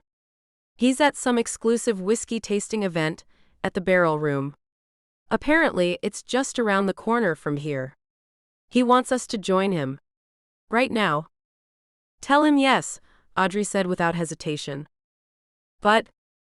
Two women saying no to a client who personally invites them to join him? Not how we make partner. Audrey watched Zoe's internal calculation play out across her face, the slight furrow of her brow, the pursing of her lips, the quick dart of her eyes toward her comfortable clothes. We'd love to join you, Mr. Davis, Zoe finally said into the phone. Yes, 20 minutes is perfect. See you then. She hung up and immediately looked down at her outfit. I can't go like this. Of course not. Give me 5 minutes. Zoe dashed toward what must be her closet, then turned back. Actually, can you help me pick something? You always look so put together. Audrey followed her to the closet, which was, unsurprisingly, organized by color and garment type. She immediately reached for a navy blazer. This, with what you're wearing now, but swap the sweatshirt for a white top. Casual, but professional. And those ankle boots. She pointed to a pair of low-heeled leather boots. Zoe blinked. That was efficient. I know what looks good on you. The words hung between them for a beat too long. For the fake dating thing, Audrey added quickly. I should be aware of your style. For authenticity. Right. Zoe grabbed the items.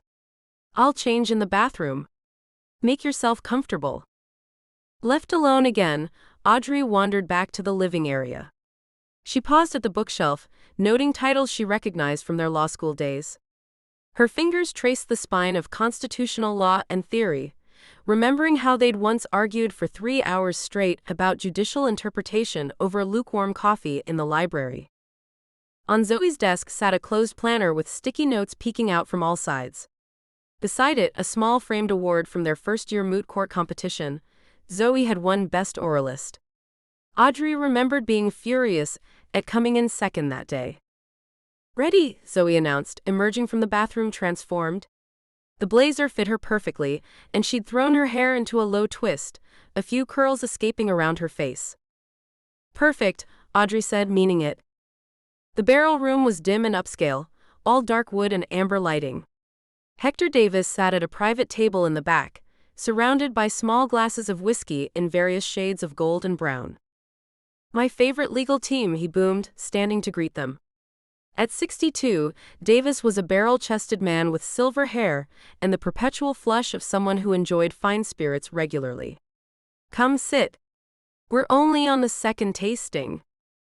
Audrey slipped easily into her professional persona, discussing Davis's case with just the right balance of confidence and deference. Zoe, meanwhile, eyed the whiskey lineup with apprehension. I'm afraid I'm more of a wine person, she confessed as the server placed 2 fresh flights before them. Nonsense, Davis declared. Everyone can appreciate fine whiskey. Just sip slowly. By the second tasting, Audrey remained composed, enjoying the warm burn. Zoe, however, was clearly not accustomed to whiskey. Her cheeks had flushed an attractive pink, and she'd become increasingly animated, her gestures wider, her laughter freer. You know, Davis said, leaning forward conspiratorially after they'd discussed the case, I've never seen attorneys work together the way you two do. It's like watching a perfectly choreographed dance.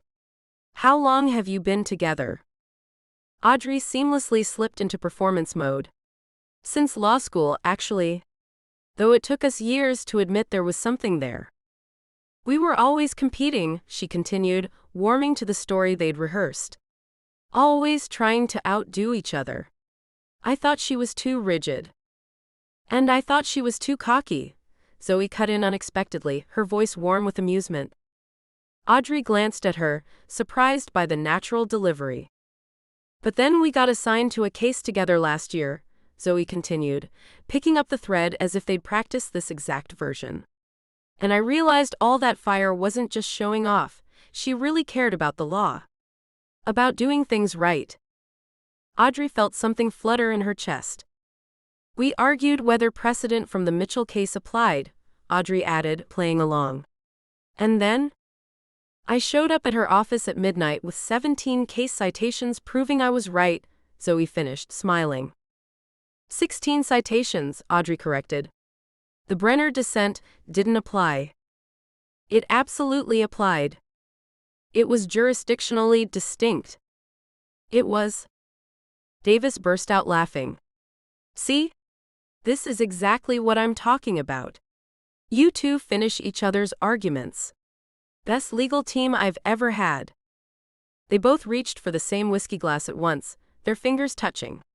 Neither pulled away immediately. Audrey felt warmth that had nothing to do with the alcohol. To the best legal team, Davis toasted, raising his glass. 3 rounds later, they bid Davis goodnight. Outside, the evening air had grown chilly. Zoe swayed slightly as they began walking. Are you all right? Audrey asked. Perfectly fine, Zoe insisted, then promptly stumbled on an uneven section of sidewalk. Audrey caught her arm. Sure you are. Come on, let me help you. She slipped her arm around Zoe's waist, supporting her. Zoe leaned into the embrace, her body warm against Audrey's side. We should revisit our argument about the Collins precedent, Zoe said, her words only slightly slurred. Because I think if we cross-reference with the Mendoza findings, we can establish a pattern of. Are you seriously trying to discuss case strategy right now? Audrey asked, trying not to smile. I'm always discussing case strategy. My brain doesn't turn off. Zoe gestured dramatically with her free hand. That's why I'm so good. And so modest. You like that about me. The statement, delivered with surprising certainty, made Audrey miss a step. I tolerate it, she corrected, tightening her grip as Zoe stumbled again. Liar, Zoe murmured, her head briefly resting against Audrey's shoulder. You've always liked a challenge. The weight and warmth of Zoe against her side felt dangerously right, like something Audrey could get used to. She pushed the thought away as they reached Zoe's building. Inside the apartment, Zoe immediately tried to kick off her boots, lost her balance, and pitched forward. Audrey caught her reflexively, hands at her waist. Zoe looked up, her eyes wide and unnervingly clear despite the whiskey. You're always catching me when I fall, she said softly, even when I don't deserve it. The words hung between them, heavy with a meaning Audrey wasn't ready to examine. Let's get you to bed, she said, her voice sounding strained even to her own ears. She guided Zoe toward the bed, tucked in the corner of the studio. Zoe sat on the edge, fumbling with the buttons of her cardigan. Stupid tiny buttons, she muttered.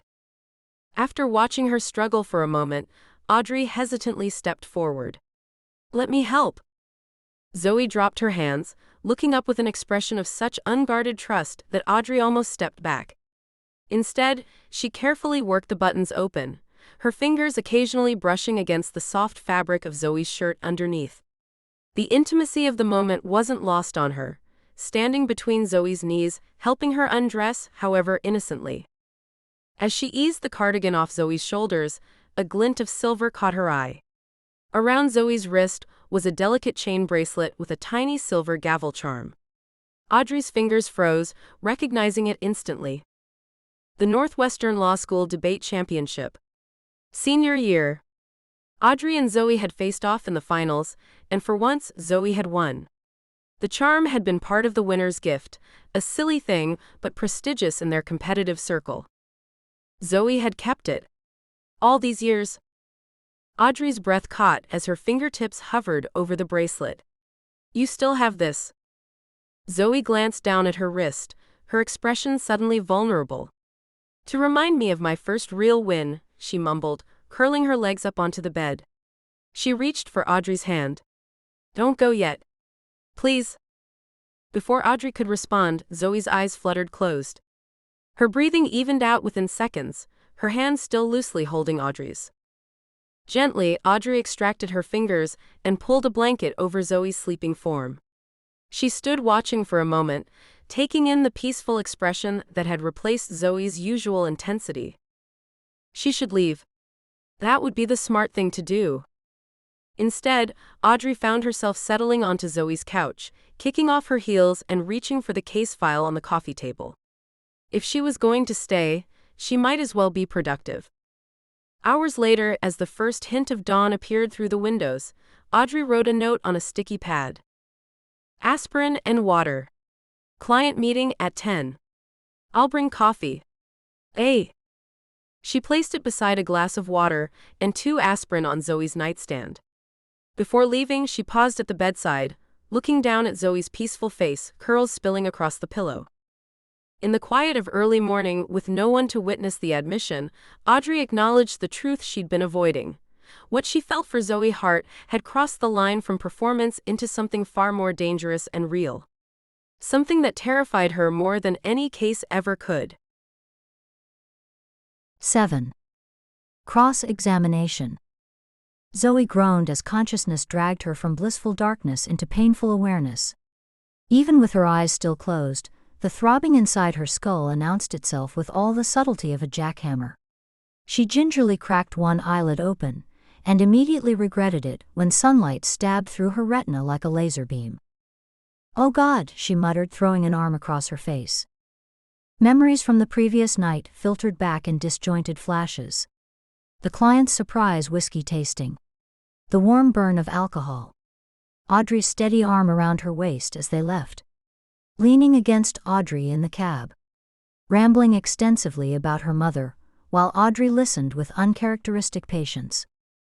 Zoe bolted upright, then instantly regretted the sudden movement as her stomach lurched in protest. "Did I ask her to stay?"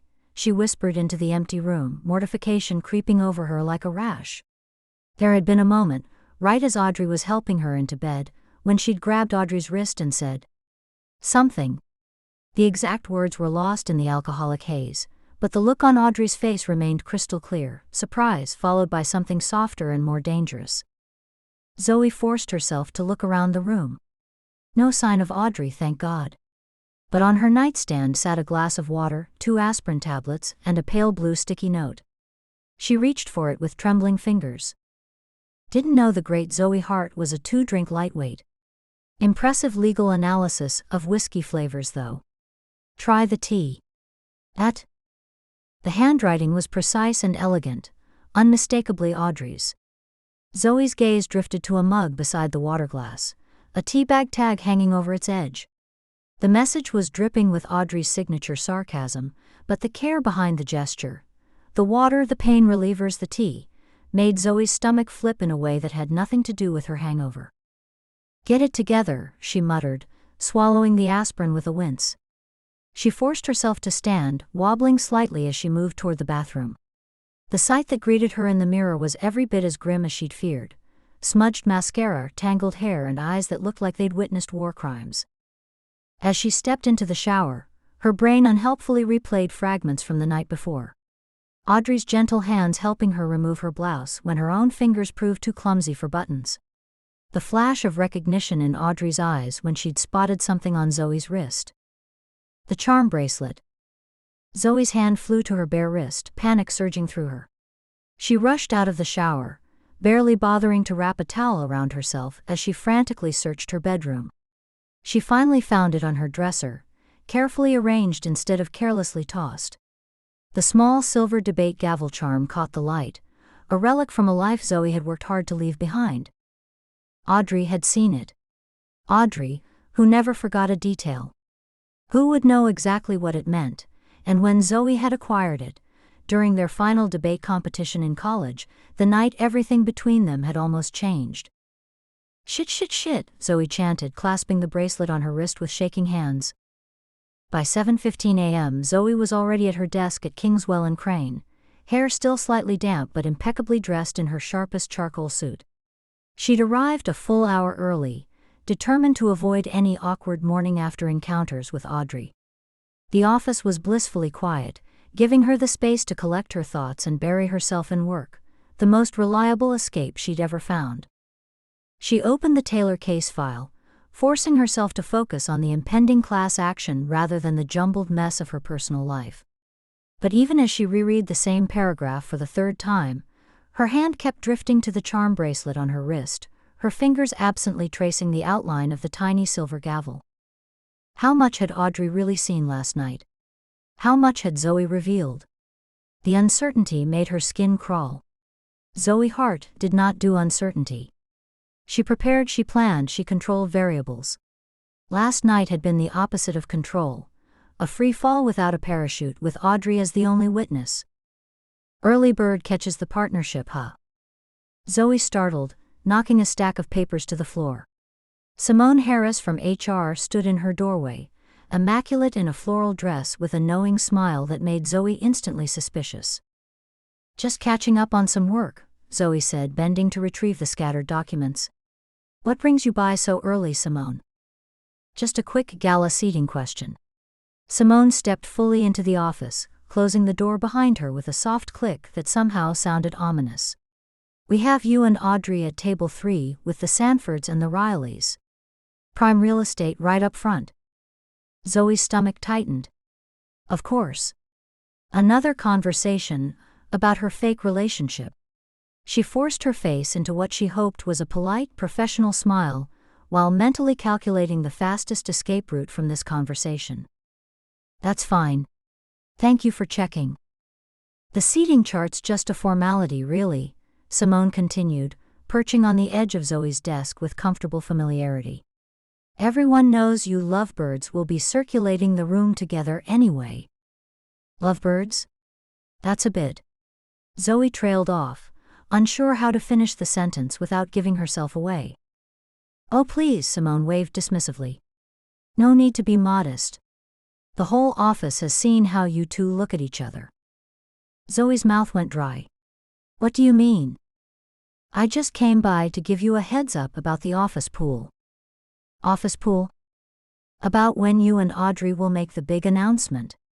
Simone's eyes sparkled with mischief. "What announcement?" Zoe asked, though something in her already knew and dreaded the answer. Simone laughed, a warm throaty sound. "The engagement, honey. The way you two look at each other? Half the firm thinks you've already got rings picked out." She winked conspiratorially. "My money's on a holiday proposal, personally. I bet Audrey's the traditional type under all that cool exterior." Zoe choked on air. "That's we're not." "Don't worry, I'm not fishing for inside information." Simone stood, smoothing her dress. "Just wanted to warn you about the buzz. And congratulate you both, of course. After all those years of competing, who'd have thought you'd end up here?" She paused at the door. "Love's funny that way." When Simone finally left, Zoe slumped in her chair, pulse racing like she'd just run a marathon. Engagement? They'd only been pretending to date for 2 weeks, and somehow people were already planning their wedding? The implications piled up in her mind, like a tower of precariously balanced blocks. It wasn't just that people believed they were a couple, they were emotionally investing in it. Creating narratives. Setting expectations. And what terrified Zoe most wasn't the elaborate lie they'd constructed, it was the tiny flutter she'd felt in her chest when Simone had said engagement. A flutter that had no business existing. She needed coffee. Badly. The break room was mercifully empty when Zoe entered, making a beeline for the espresso machine. She fumbled with the buttons, her brain still foggy from hangover and anxiety. As she waited for her triple shot to brew, she massaged her temples, trying to quell the persistent headache. "Look who's back from the dead." Zoe turned to find Julian from Mergers leaning against the doorframe, his smile a touch too sharp to be genuine. He was wearing what she thought of as his casual expensive look, a polo that probably cost more than her entire outfit and loafers with no socks. Everything about him screamed old money and unearned confidence. "Morning, Julian," she replied flatly, turning back to rescue her coffee. "Quite the power couple now, huh?" He strolled in, reaching for a mug. "You and Tran. Clever strategy." "Excuse me?" Office relationships. Julian shrugged. Pretty convenient timing with partner decisions coming up. Riding Audrey's coattails straight to the top? The suggestion hit Zoe like a slap. That her professional achievements might be attributed to her relationship rather than her own merits struck deeper than she cared to admit, especially because it was a fear she'd been harboring herself. That's completely inappropriate, she managed, though her voice sounded strangled even to her own ears. Just an observation. Julian's smile never faltered. Crane always had a soft spot for Tran. Must be nice having that kind of advantage in your corner. Before Zoe could formulate a properly scathing response, the break room door opened again. Audrey appeared, looking unfairly composed in crisp white shirt and perfectly tailored charcoal pants, her hair pulled back in a sleek ponytail that emphasized her sharp jawline. When she spotted Zoe, her expression softened into something warm and private, a look that made Zoe's chest tighten uncomfortably. Hart, she said, the nickname somehow gentler than usual. Her eyes flicked to Julian, and the warmth receded slightly. Toma. Julian's smile widened. We were just discussing power couples at the firm. You two are quite the hot topic. Is that so? Audrey moved to the coffee machine, standing close enough that her arm brushed Zoe's. The casual contact sent an electric jolt through Zoe's body. Anything particularly interesting being said? Julian shrugged. Just that there might be a ring in your future. The betting pool's getting quite substantial. Betting pool? Audrey's eyebrow arched perfectly as she glanced at Zoe. Simone mentioned it, Zoe muttered. Audrey's lips curved into an amused smile. Should I be searching for a ring that matches your color-coded system, Hart? The joke, delivered in Audrey's smooth, teasing voice, was the final straw. All of Zoe's anxiety, embarrassment, and frustration from the past 12 hours crystallized into a sharp edge of anger. This isn't funny, she snapped, her voice harsher than intended. It's affecting how people see me professionally. The amusement vanished from Audrey's face, replaced by something cool and distant. The transformation was so complete, it was as if someone had flipped a switch, extinguishing all warmth. What would you suggest then, counselor? She asked in her most detached courtroom voice. The formal address stung more than Zoe expected, leaving her feeling simultaneously relieved and bereft. She became acutely aware of Julian watching their exchange with undisguised interest. We should discuss this privately, Zoe said stiffly. By all means. Audrey's voice was perfectly neutral as she stepped back, gesturing toward the door. The walk back to their shared office felt like the longest journey of Zoe's life, each step punctuated by the certainty that she'd just made a critical mistake. Reset boundaries. Zoe paced back and forth in front of Audrey's desk. We need to keep things strictly professional from now on. Audrey sat perfectly still, watching Zoe with that maddeningly unreadable expression she used during difficult depositions. Define strictly professional. No more jokes about engagement. No more, Zoe gestured vaguely between them, whatever this is. We've let this get out of hand. I see. Audrey's voice remained calm, betraying nothing. And what about the gala next week? We'll attend together as planned, but we need rules. Zoe grabbed a legal pad from her desk and began writing furiously. Rule 1: no unnecessary physical contact. Define unnecessary. Don't be difficult, Tran. I'm simply requesting clarification, Hart. If we're establishing professional boundaries, they should be precise. Zoe exhaled sharply through her nose. Fine. Hand-holding only when absolutely required for appearances. No, she faltered, no intimate gestures. Such as? You know what I mean. I'm afraid I don't. Audrey leaned forward, her expression still perfectly controlled. Are we talking about arm linking? Hugs? Dancing? I need specifics if I'm to adhere to these new parameters. Zoe felt her face heating up. Minimal contact. Keep it believable but restrained. Restrained, Audrey repeated, the word hanging in the air between them. Rule 2. No personal conversations outside of work hours. Meaning? No more whiskey tastings. No more taking care of me when I'm Zoe trailed off, embarrassment creeping up her neck. When you've had too much to drink and can't manage your own buttons? Audrey supplied helpfully, though her eyes remained cool. Yes. That. Zoe wrote it down, her handwriting more jagged than usual. Rule 3. We maintain the appearance of a couple only when absolutely necessary for the firm. And the rest of the time? We're colleagues. Nothing more. Audrey nodded slowly. I believe I understand your boundaries now. She stood, gathering a stack of files. If we're done here, I have a meeting with the Sanfords at 11. For the rest of the day, they worked in strained silence, their usual rhythm completely disrupted. Where they normally traded ideas and observations freely, now there was only the occasional request for a file or clarification on a minor point. The easy banter and caustic wit that had characterized their interactions, even before the fake dating scheme, had evaporated, replaced by a formality that felt wrong in every possible way. At 4:30, Audrey abruptly stood up. I have a meeting with Williams. I'll see you tomorrow.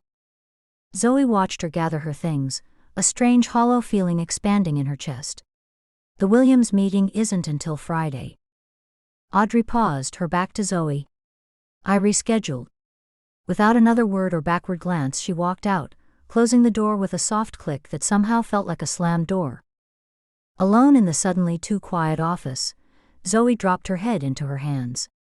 What had she done? The boundaries were necessary, she knew that logically. This fake relationship was spinning out of control, threatening her professional identity and emotional stability. Drawing a line was the smart move. The safe move. So why did it feel so wrong? Her gaze drifted to Audrey's desk, immaculately organized except for a small stack of pale blue sticky notes beside her laptop. Zoe found herself standing, moving toward the desk as if drawn by a magnet. She reached for one of the notes, her fingers hovering over its surface. She could write something, an apology, an explanation, a joke to break the tension. Instead, she crumpled it in her fist, frustration overwhelming her as she slumped back into her chair. She couldn't identify which scared her more, the fakeness of their relationship or how increasingly real it felt. Both options led to disaster. Both threatened the careful walls she'd built around her heart. The worst part wasn't Julian's insinuation, or Simone's betting pool, or even the fact that she'd embarrassed herself last night. It was that for a brief moment this morning, waking up to find Audrey had cared enough to leave aspirin, water and tea, the realization that Audrey had chosen to stay and take care of her had felt like coming home. And that terrified her more than anything else. 8. Your Honor, may I approach the heart? Audrey pretended not to notice how Zoe's arm tensed every time their elbows brushed on the narrow airplane armrest. For 3 hours, she'd maintained the charade of being completely absorbed in the Peterson deposition transcript, which she'd already memorized anyway, while her mind catalogued every small shift, sigh, and fidget from the woman beside her. 5 days? 5 days since Zoe had looked at her with anything but cool professionalism. 5 days since the break room incident that had apparently caused Zoe to construct an invisible 10-foot barrier between them. Audrey flipped a page she hadn't actually read. Zoe's jasmine-scented shampoo was making it impossible to concentrate, especially in the recycled air of the cabin. The irony wasn't lost on her. They were flying to Chicago to present a united front to their client when they could barely manage eye contact. Did you see the footnote on page 47? Audrey asked, breaking the silence for the first time since their perfunctory discussion about taxi arrangements an hour into the flight. Zoe startled slightly. What? Oh. Yes. I flagged it. And that was it. Back to silence. Audrey suppressed a sigh and returned to her non-reading. She was Audrey Tran, senior associate on track for partnership. She didn't get rattled by awkward silences or strained professional relationships or the fact that Zoe's pinky finger had briefly touched hers when reaching for her water bottle. Pathetic. She was absolutely pathetic. When they finally landed, Audrey watched Zoe practically vault from her seat to retrieve her carry-on. The distance continued through baggage claim and into the taxi, where Zoe pressed herself against the door like Audrey might spontaneously combust and damage her sensible navy blazer. The Marchwood Hotel lobby sparkled with old-world elegance, all marble floors, gleaming brass fixtures, and staff in crisp uniforms. Exactly the sort of place Kingwell and Crane would book to impress clients. Audrey approached the front desk, Zoe half a step behind her. "Good evening. Reservation for Tran and Hart with Kingwell and Crane." The clerk's fingers danced over the keyboard, but his bright smile faltered. He tapped a few more keys, frowning slightly. "Miss Tran, I do see your reservation, but—" He glanced up apologetically. "It appears there's been an unfortunate booking error in our system. Instead of the 2 rooms you requested, we only have 1 room available. With 1 king bed." Audrey maintained her composed smile while her stomach performed an Olympic-level gymnastics routine. She didn't need to look at Zoe to feel the waves of panic radiating off her. She could practically hear the gears in Zoe's brain grinding to a catastrophic halt. "I understand these things happen," Audrey said smoothly. "Is there another room available? Any room?" The clerk's fingers flew across the keyboard again. "I'm so sorry, but we're fully booked for the conference this weekend." He lowered his voice. "I've checked our sister properties as well. Nothing available within 20 miles. "I see." Audrey finally risked a glance at Zoe, whose face was cycling through emotions like a slot machine: panic, resignation, and finally, forced professionalism. "It's fine," Zoe said in a voice that clearly indicated it was not fine. "We'll take it." The clerk looked relieved. "Of course. And please accept our sincere apologies for the inconvenience. We've upgraded you to one of our premium suites with a city view, and I've authorized complimentary breakfast for both mornings of your stay." Audrey nodded, accepting the keycards with a gracious smile that revealed none of her internal turmoil. "Thank you for accommodating us." In the elevator, Audrey positioned herself carefully against the back wall, maintaining a deliberate gap between herself and Zoe, who clutched her roller bag like it might protect her from whatever was about to happen. Audrey tried not to stare at Zoe's white-knuckled grip or the way she was chewing the inside of her cheek, a nervous habit from law school that Audrey shouldn't remember but did. "I can sleep on the floor," Audrey offered. A muscle in Zoe's jaw twitched. "Don't be ridiculous." "The sofa, then." "It's fine. We're adults." Zoe's voice was clipped. "Professional. Distant. We can share a bed for 2 nights." The elevator doors slid open on the 12th floor, saving Audrey from having to reply. They walked in silence to room 1217, and Audrey swiped the keycard, stepping aside to let Zoe enter first. The premium suite revealed itself to be a spacious room, dominated by a king-sized bed draped in crisp white linens. A small sofa, definitely too short for either of them to sleep comfortably, sat beneath the window. A desk occupied one corner, and beyond the heavy curtains, Chicago's skyline was beginning to twinkle as evening settled over the city. Audrey set her suitcase on the luggage rack and removed her blazer, hanging it carefully in the closet to prevent wrinkles. Zoe remained frozen just inside the doorway, still clutching her bag. "Bathroom's all yours if you want to freshen up," Audrey offered, gesturing toward the door on the right. Zoe nodded stiffly and disappeared inside, the lock clicking behind her. Audrey exhaled slowly, allowing her shoulders to slump just for a moment before her professional mask slid back into place. They attempted to work. Audrey claimed the desk, spreading out her color-coded folders and legal pads. Zoe settled cross-legged on the bed, with her laptop balanced on her knees and a stack of depositions beside her. For an hour, they exchanged only the most necessary words about case strategy and tomorrow's client meeting. "The plaintiff's evidence on the third claim is thin," Zoe noted, breaking a 15-minute silence. "We should focus on getting that dismissed, absolutely." Audrey nodded without looking up from her notes. Another silence descended, broken only by the scratch of Audrey's pen and the soft tapping of Zoe's keyboard. The tension was unbearable. Worse than their most heated arguments, worse than the time they'd gone head-to-head in moot court finals and hadn't spoken for a month afterward. At least then, the antagonism had been honest. This polite distance was suffocating. Audrey set down her pen with uncharacteristic force. This isn't working. Zoe looked up, startled. You don't think we can get the claim dismissed? Not the case. Audrey swiveled in her chair to face Zoe directly. Us. This, whatever we're doing. The words came out raw, unfiltered in a way Audrey rarely allowed herself to be. She hadn't planned this conversation. Hadn't weighed the strategic advantages and disadvantages of confrontation. The realization was terrifying. Zoe's eyes widened. She closed her laptop slowly like she was buying time. I don't know what you mean. Yes, you do. Audrey stood, suddenly unable to remain still. You've barely spoken 10 words to me since that day in the break room. You flinch when I get within 3 feet of you. This isn't just awkward, Zoe. It's unprofessional. Unprofessional? Zoe's voice rose. That's rich coming from you. What is that supposed to mean? It means, Zoe broke off, pressing her lips together. Nothing. It means nothing.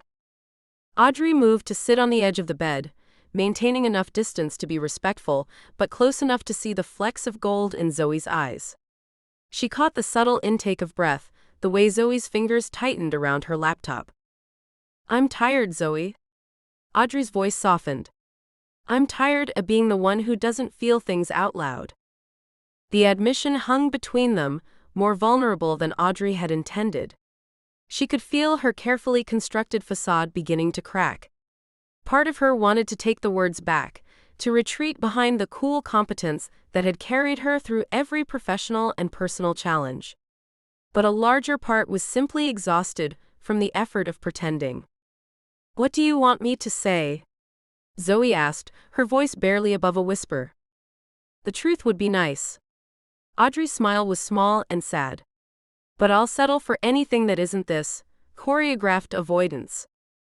Zoe set her laptop aside and pulled her knees to her chest, a defensive posture that made her look younger, less certain. The truth is, I don't know what's real anymore. This whole fake relationship thing. She shook her head. I don't know where the act stops and reality begins. Neither do I. The admission cost Audrey more than Zoe could know. That terrifies me, Zoe said. I know. No, you don't. Zoe's eyes found hers, fierce and vulnerable at once. You've always been so certain. So in control. Even back in law school, you knew exactly who you were and what you wanted. Audrey couldn't help the bitter laugh that escaped her. Is that what you think? It's what everyone thinks. Audrey Tran, the golden child. Perfect grades, perfect career, perfect life. My fiancé left me because I was so focused on making partner that I forgot his birthday. Twice. Audrey hadn't meant to say that, hadn't told anyone at the firm about Eric, not even Julian, who knew almost everything else. The perfect life is an illusion, Zoe. I'm exhausted from maintaining it. Silence fell between them, but something had shifted. The tension remained, but it felt different now, more honest, less hostile. When did we become these people? Zoe asked quietly. So afraid of looking weak that we can't even be real with each other? Probably around the time we decided that winning was more important than anything else. Audrey shifted slightly closer. With you, I remember what it feels like to care about something more than winning. That scares me more than I can say. Zoe's defensive posture slowly softened as Audrey spoke. When Audrey fell silent, emotionally raw in a way she hadn't allowed herself to be in years, Zoe surprised her by reaching for her hand. Her fingers were cool against Audrey's palm. You terrify me, Zoe whispered, because around you I can't control how I feel. And I've built my entire life around control. Audrey's throat tightened. I know the feeling.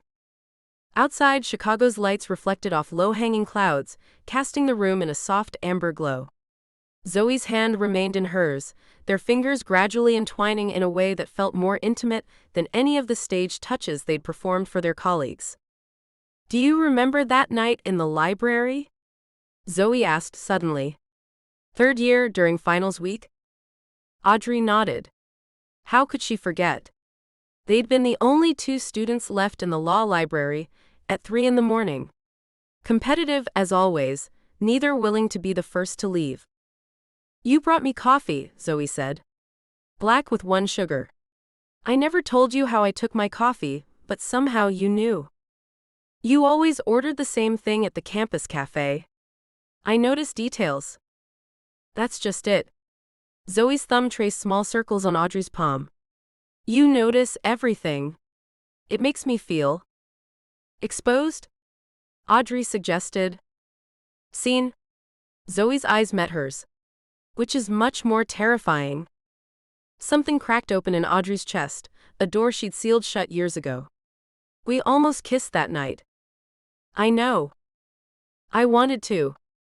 "So did I," Zoe's admission was barely audible.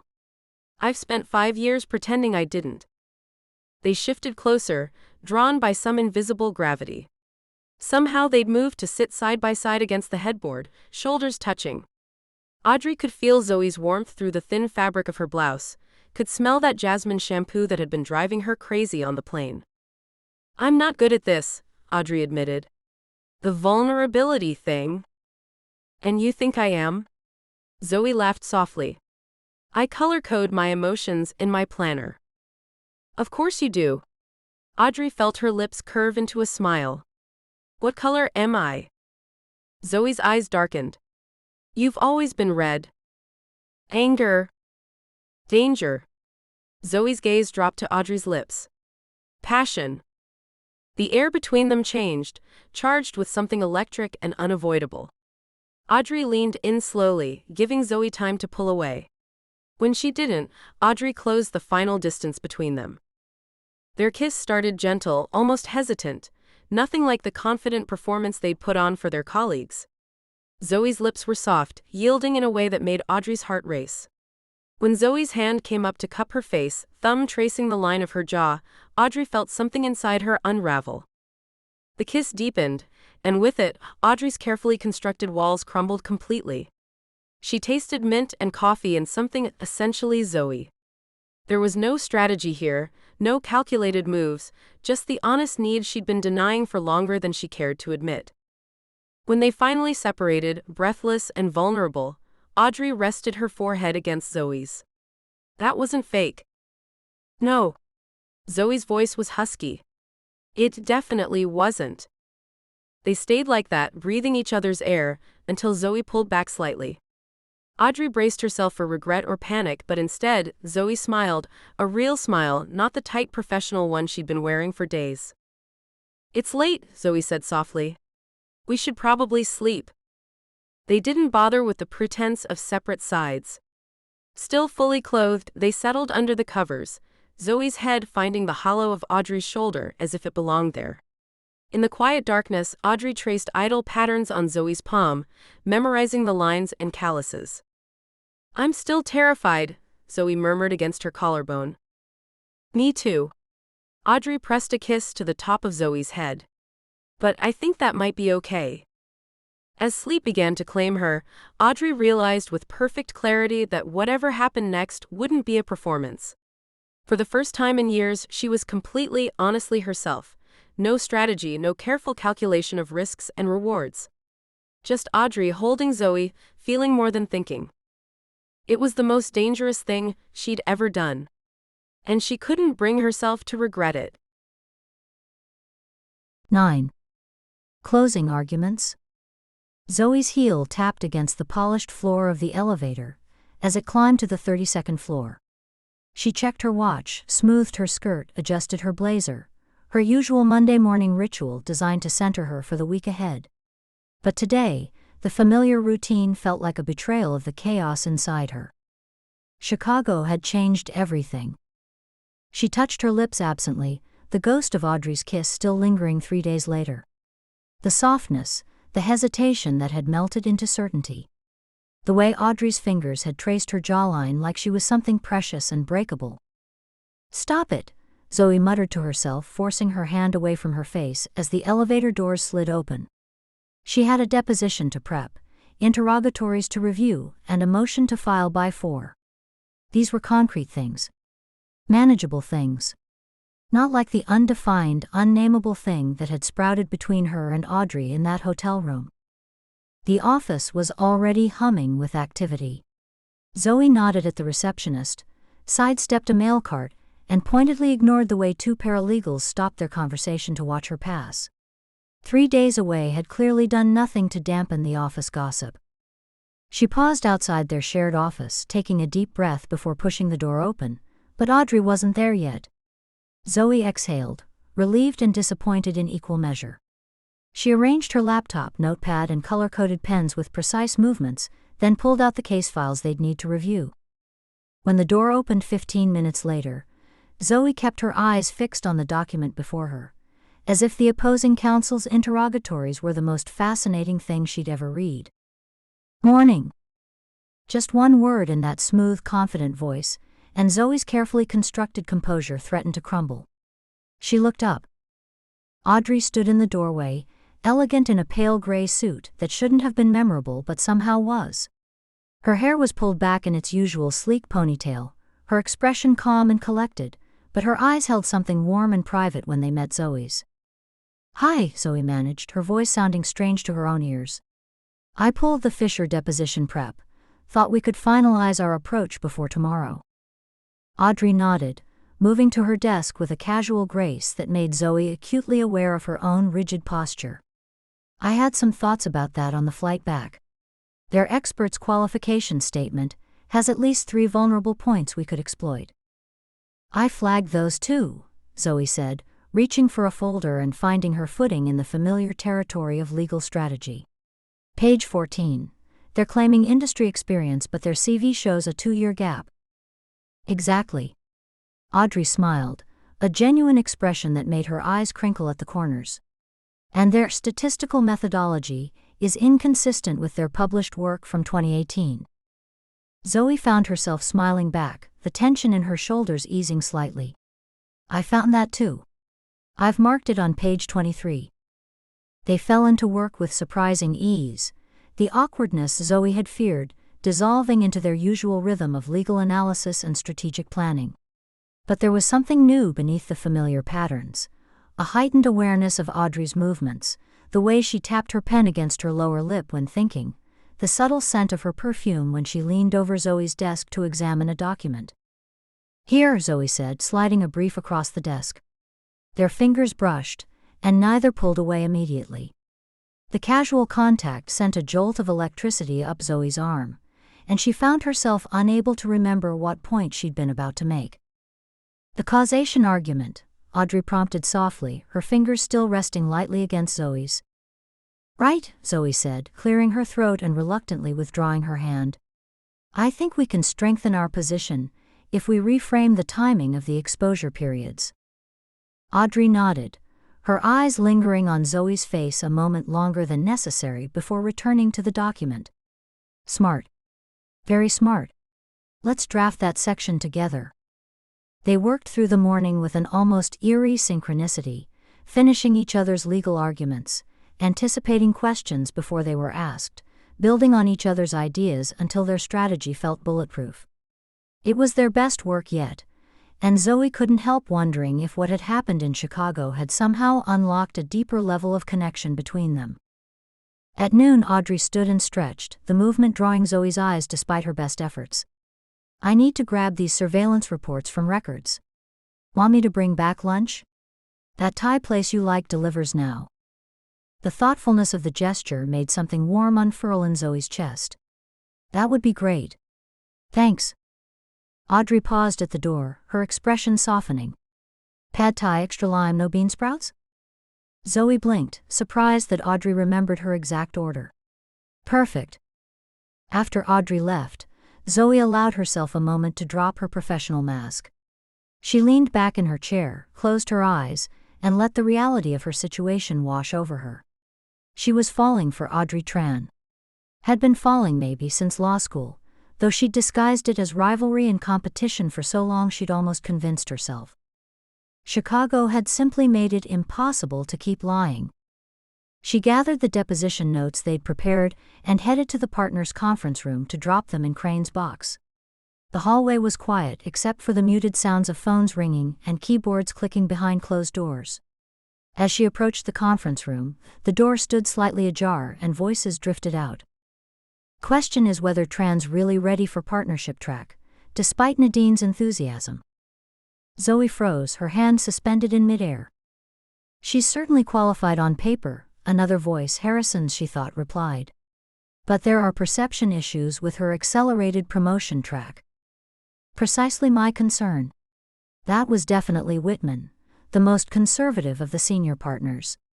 The appearance of favoritism given her personal relationship creates optics we need to manage carefully.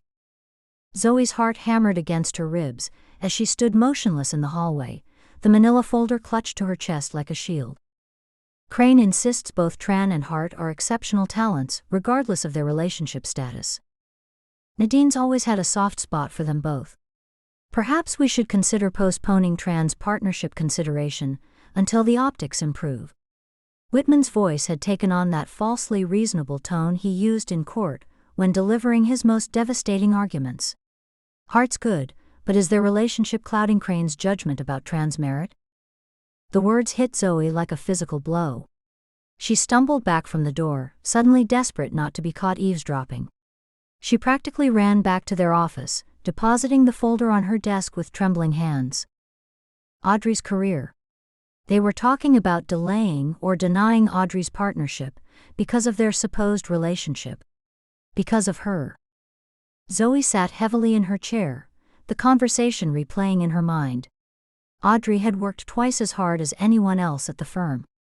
Her case record was impeccable, her client relationships rock solid, her legal reasoning brilliant. And now, after all that work, her shot at partnership was being questioned because of a fake relationship that had somehow become. What? What had it become? 20 minutes later, Audrey returned balancing a stack of folders in one hand and a bag of takeout in the other. Got ambushed by Martinez wanting an update on the Chen motion, she said, setting down the food and flashing a smile that made Zoe's chest ache. But I escaped with minimal bloodshed and extra spring rolls. Zoe watched Audrey efficiently unpack the food, setting Zoe's pad thai in front of her with the extra lime wedges arranged neatly on the side. She thought about the hours Audrey put in, coming to the office before dawn and leaving well after everyone else. The pro bono cases she took on without credit.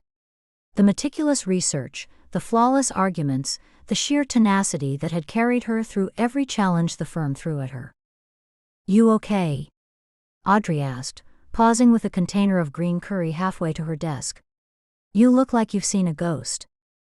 Fine, Zoe said automatically. Just thinking about the Fisher deposition. Audrey studied her face for a moment longer, clearly unconvinced, but didn't push. I grabbed the surveillance reports. Pretty sure they contradict the timeline their expert is peddling. As the afternoon progressed, Zoe found herself pulling away, physically, emotionally, professionally. She responded to Audrey's casual touches with stiffness, answered her warm glances with clinical detachment, retreated into formality when Audrey tried to inject their usual banter into their work. Did something happen? Audrey finally asked during a lull in their preparation, her voice carefully neutral. You've been somewhere else all afternoon. Just focused on the case, Zoe replied, not meeting her eyes. We need to be airtight for tomorrow. Zoe. The soft way Audrey said her name made Zoe's resolve waver. Look at me. She forced herself to meet Audrey's gaze, and what she saw there, concern, confusion, and something deeper that made her chest hurt, almost broke her. If this is about Chicago, Audrey began. It's not, Zoe interrupted too quickly. Because I thought we should talk about what happened, Audrey continued, her voice quiet but steady. About what it means. The conference room conversation flashed through Zoe's mind again. Audrey's partnership, her career trajectory, her years of hard work, all potentially compromised because of their relationship. Because of her. They moved to the small conference room for their final prep meeting, and Zoe deliberately chose a seat across from Audrey rather than beside her. The physical distance felt necessary, a buttress for her crumbling resolve. She methodically reviewed their deposition strategy, her voice flat and professional, running through the questions as if Audrey were any other colleague. "Zoe," Audrey said finally after 40 minutes of this carefully orchestrated performance, "can we just acknowledge what's happening here?" "We're preparing for a deposition," Zoe replied, shuffling her notes without looking up. "That's not what I mean, and you know it." Audrey's voice held an edge now. "Something changed the minute we got back from Chicago. If you regret what happened." "It was just part of the act," Zoe said, the words feeling like glass in her throat. She forced herself to look up, to meet Audrey's eyes with a manufactured casual expression. "A convincing performance. We both got caught up in the role." The words hung in the air between them. Zoe watched something flicker and die in Audrey's expression, the warmth, the openness, the possibility that had been there all day. Her face settled into a mask of professional composure so perfect, it was heartbreaking. "Understood, counselor," Audrey said, her voice devoid of all emotion. She closed her notebook with precise, controlled movements and gathered her things methodically. "I'll review the rest of the prep materials tonight, and see you at the deposition tomorrow. 9 sharp." She left without another word, the quiet click of the door behind her more devastating than any slam. Zoe sat motionless in the empty conference room, her own words echoing painfully in her head. The right thing, she told herself. She'd done the right thing for Audrey's career. For her future. But if that were true, why did she feel like she'd just made the biggest mistake of her life? Back at her desk, Zoe stared at Audrey's empty chair, the ghost of her presence lingering in the neat stack of folders, the blue pen resting precisely parallel to the edge of her legal pad, the faint scent of her perfume. She opened her planner to check tomorrow's schedule, but found herself unable to focus as the magnitude of what she'd just thrown away hit her. She traced the charm bracelet on her wrist, her fingers finding the small gavel charm that had always reminded her of the debate tournament where she'd first met Audrey. They'd been competitors then too, but the rivalry had been clean, exhilarating, pushing both of them to excel. Not like this. Not this hollow victory that felt like the worst kind of defeat. Some victories, Zoe realized too late, weren't worth the cost at all. 10. Legal fiction. Audrey watched Zoe gesture emphatically at the projection screen, her voice rising with conviction as she walked the clients through their litigation strategy. Anyone else would see a confident attorney in her element, but Audrey caught the subtle tells. The way Zoe's hand trembled slightly when changing slides. The tightness around her eyes. The careful, practiced way she maintained eye contact with every person in the room except Audrey. "And as you can see from the preliminary data," Zoe continued, "the statistical pattern demonstrates clear discriminatory impact across all 5 regions." The clients, 3 executives from Welltech Pharmaceuticals, nodded appreciatively. The CEO, Janet Keller, made a note on her leather-bound portfolio. "Ms. Tran will now walk you through the precedent cases supporting our approach," Zoe said, turning toward Audrey without actually looking at her. Audrey rose smoothly from her chair, unbuttoning her jacket with a practiced flick as she moved to stand beside the screen. Close enough to Zoe to appear unified, far enough to avoid any accidental contact. The careful choreography of avoidance. "Thank you, Ms. Hart," Audrey said, her voice steady and warm. Professional. Unbothered. She slid into her presentation with practiced ease, the same way she'd slide into a well-tailored coat. Everything about her performance was impeccable: her eye contact, her confident stance, her clear articulation of complex legal strategy. Inside, she felt hollowed out. Like someone had scooped out everything soft and real, leaving only the perfect professional shell. The Daniels versus Novatech ruling establishes critical precedent for our multi-district approach, Audrey explained, clicking through her carefully prepared slides. While Ninth Circuit rulings are typically more favorable for class certification, we have strong support from the 3rd and 5th as well. As she spoke, she felt that bitter disconnect between her exterior and interior selves widening. The polished attorney delivering a flawless presentation, while somewhere inside, a different Audrey was laughing bitterly at the absurdity of it all. Of course she could perform under pressure. She'd been doing it her whole life. Keller leaned forward, clearly impressed. The coordination between your arguments is remarkable. I see why Kingswell paired you two for this case. Audrey smiled politely, her lips curving in practiced proportion. We each bring different strengths to the table. Well, your synergy is remarkable, Keller continued, glancing between them with appreciation. It's refreshing to see attorneys who work together so seamlessly. The bitter laugh died in Audrey's throat before it could escape. Synergy.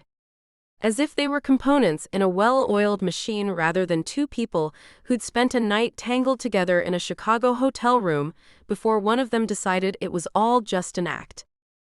Thank you, Audrey said instead. We aim for efficiency. When the presentation concluded, Zoe and Audrey walked the clients to the elevator, maintaining a careful perimeter of professional distance. No casual touches. No inside jokes. None of the warm familiarity they'd cultivated during their relationship. After the clients departed, they found themselves alone in the elevator together. Audrey fixed her gaze on her own reflection in the polished doors, noting with clinical detachment the perfect straightness of her ponytail, the precise lines of her navy suit. She could feel Zoe's presence beside her like a low-grade electrical current. Zoe opened her mouth, a small intake of breath that suggested words about to form. Then nothing. She tried again a moment later, her reflection in the doors showing the slight parting of her lips before they pressed together in silence. The soft electronic ding as they reached their floor felt obscenely loud in the thick silence. They exited wordlessly, turning in opposite directions toward their respective workspaces. Back at her desk, Audrey moved with methodical precision. She created a fresh folder for the client meeting notes, filed the signed retainer agreement, and composed 3 follow-up emails. Each task checked off her list with mechanical efficiency. Her phone buzzed with a calendar alert, Gala final fitting, 4 p.m. Monday. She dismissed it without reaction, though her stomach tightened at the reminder. Hey Audrey, a voice called from her doorway. Julian Toma hovered there, casually leaning against the frame in what he clearly thought was a nonchalant pose. Audrey looked up, her expression neutral. Julian. Do you need something? Just checking in about the gala next week. You're still coming, right? The partners are expecting full attendance for the Harrington announcement. She maintained her composed expression. Of course. I wouldn't miss it. Julian shifted his weight, clearly fishing for more information. Cool.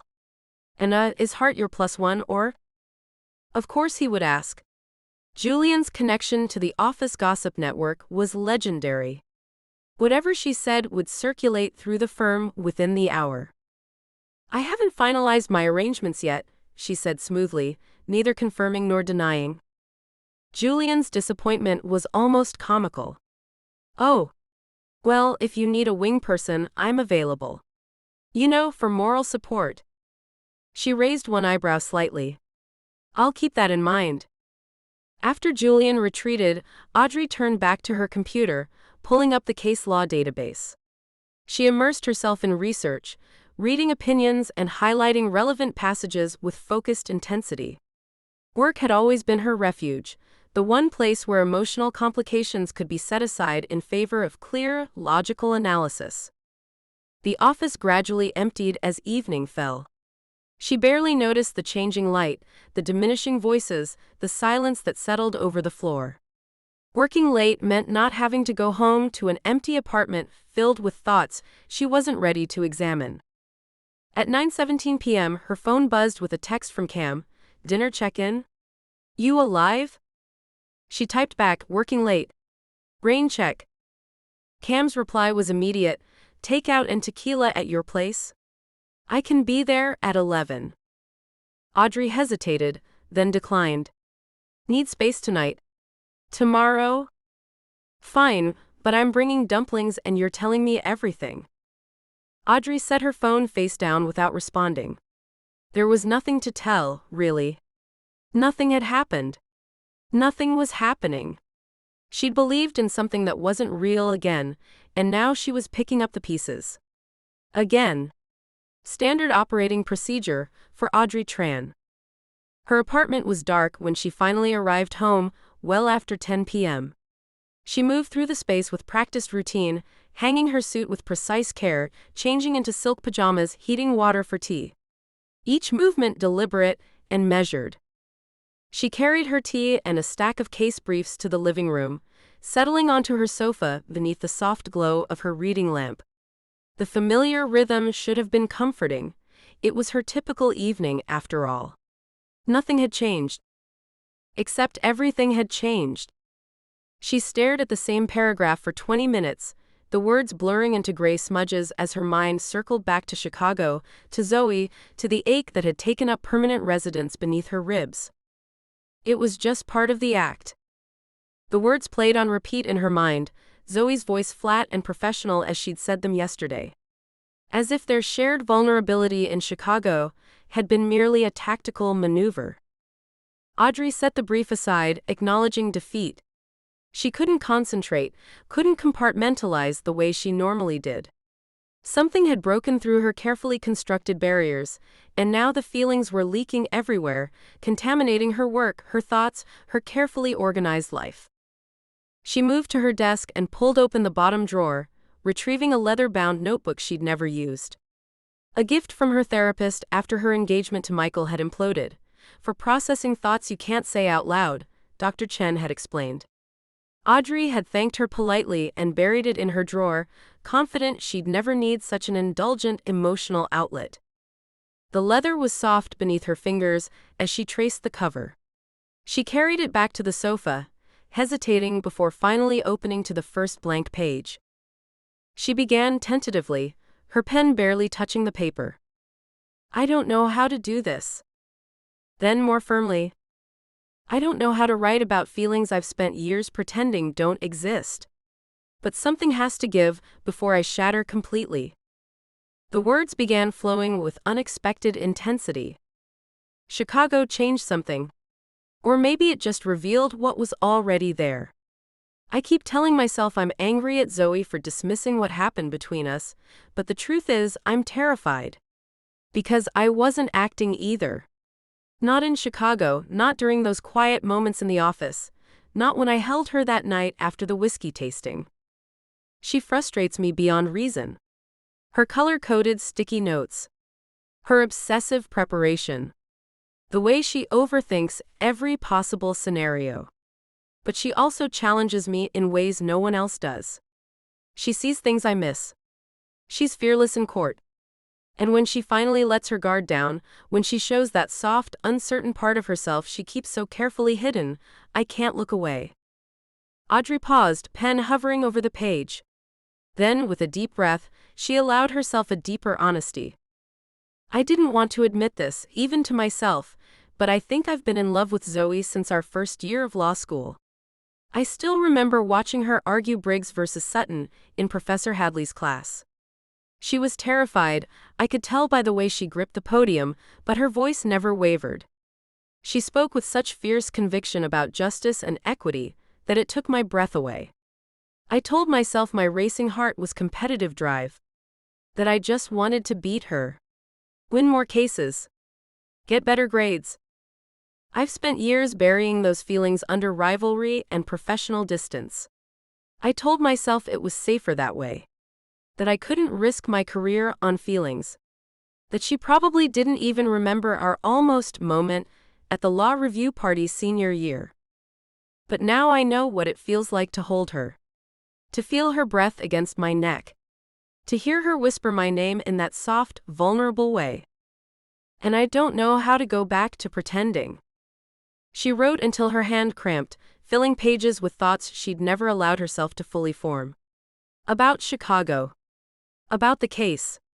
About Zoe, her frustrating perfectionism, her hidden vulnerability, the softness of her hair when Audrey touched it, the way her voice changed when she was truly passionate about something.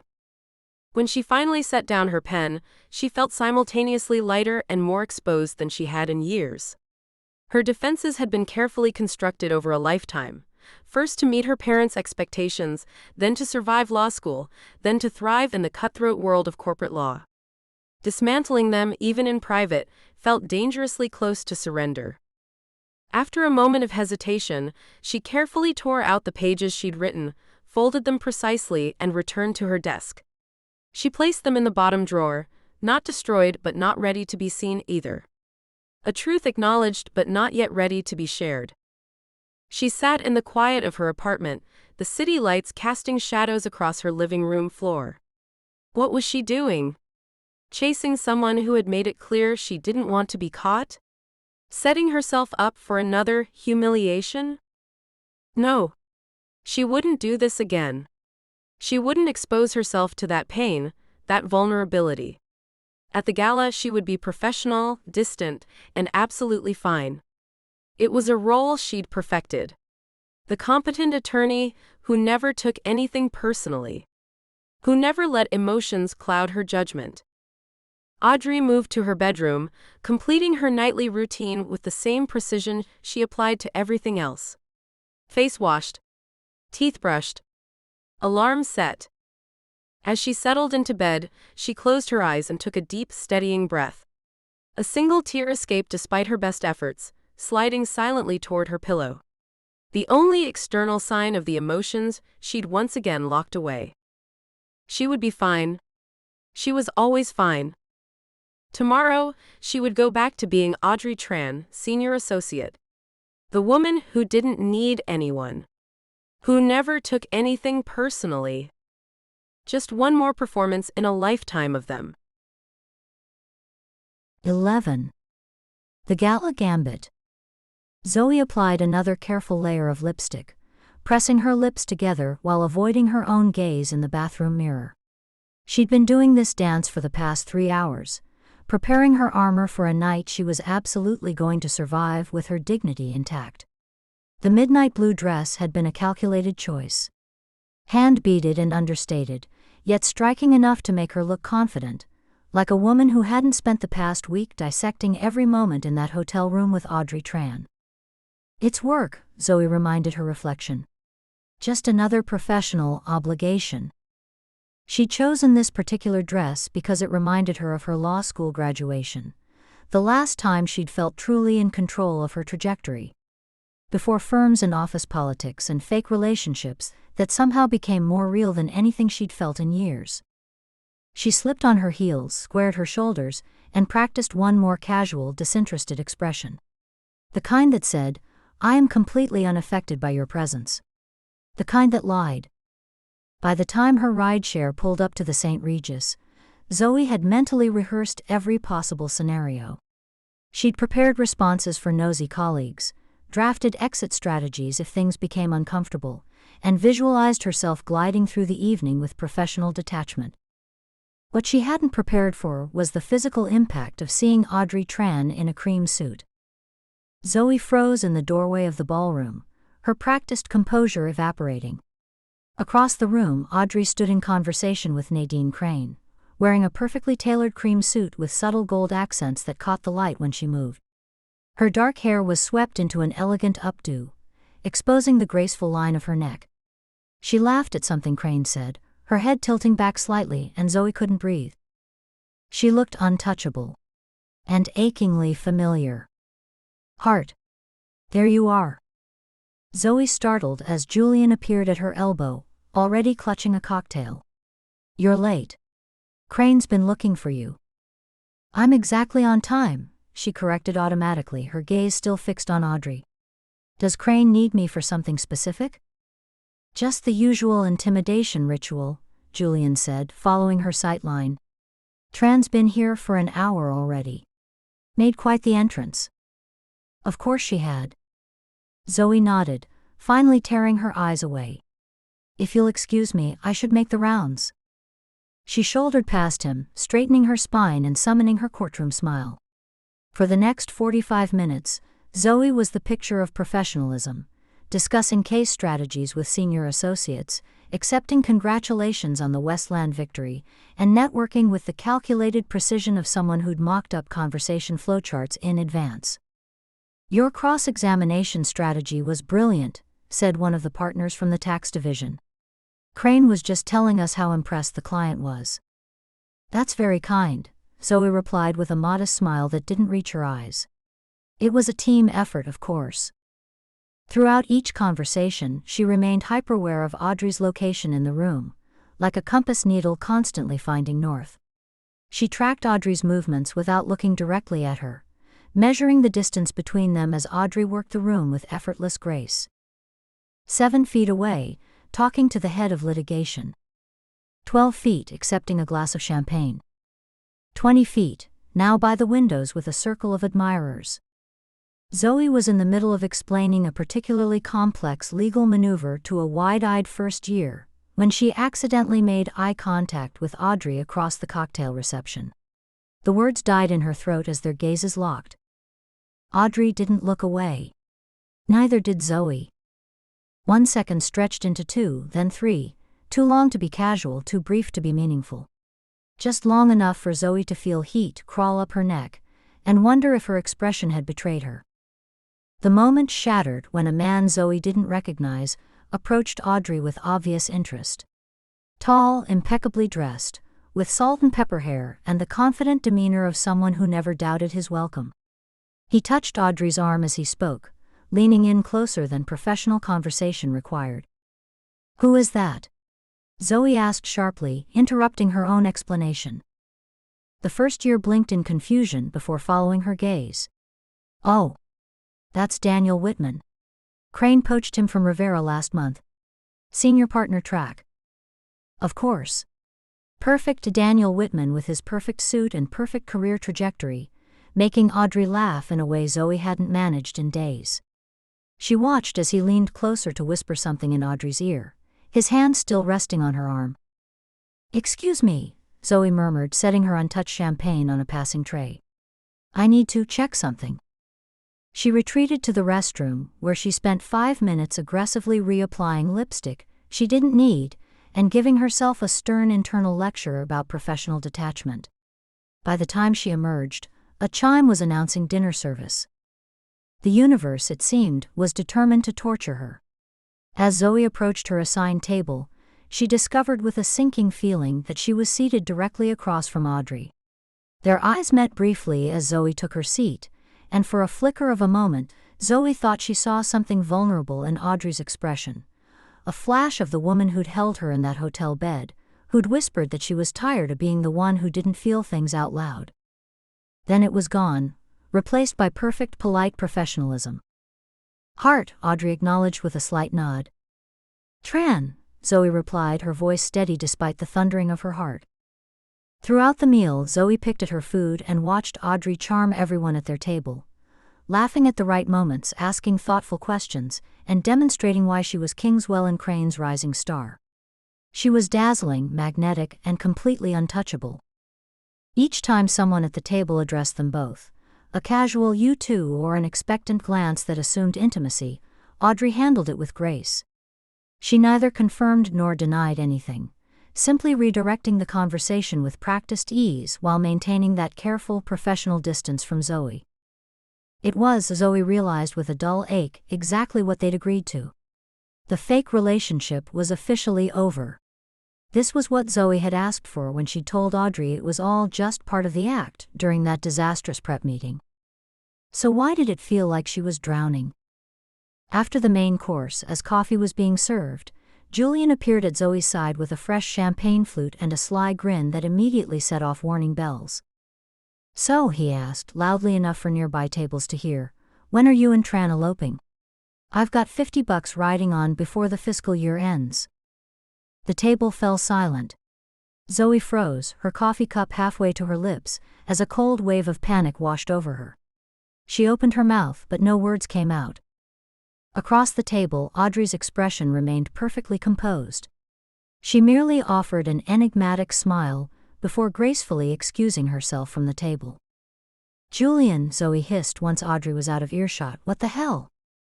He shrugged, unrepentant. "What? Everyone's talking about it. The office pool is up to like $2,000. Simone's keeping track." "The office?" Zoe couldn't even finish the sentence.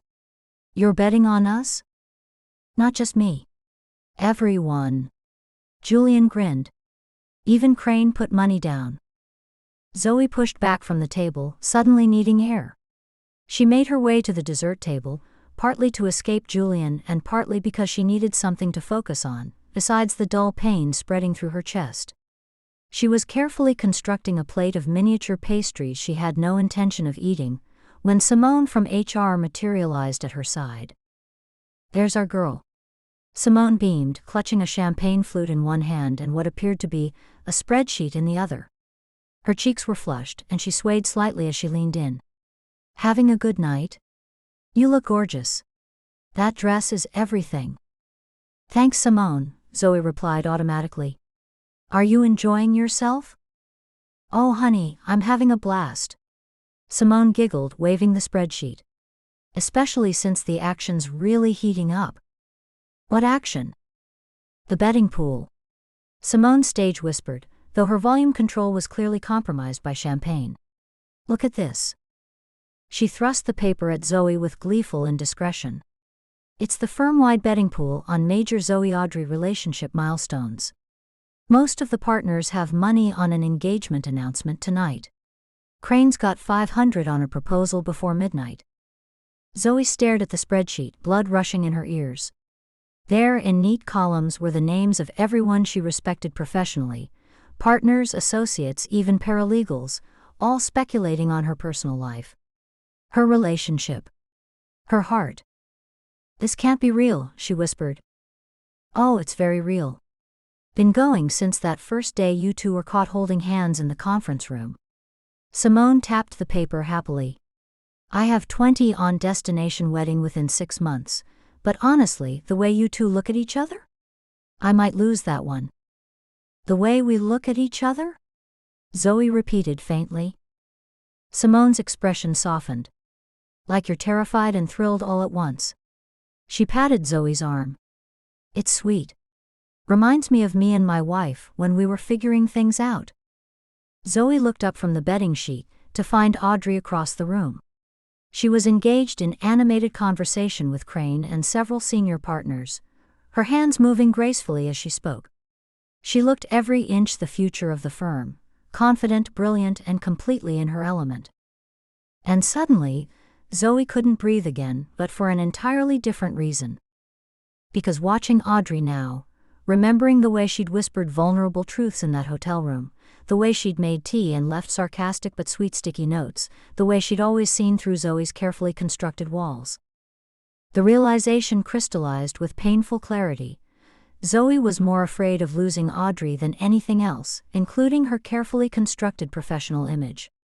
"Ladies and gentlemen," Crane's voice cut through the room as she took the microphone at the small stage at the front of the ballroom. "If I could have your attention, please." A hush fell over the crowd. Zoe felt a surreal calm settle over her as she watched Crane begin the formal part of the evening.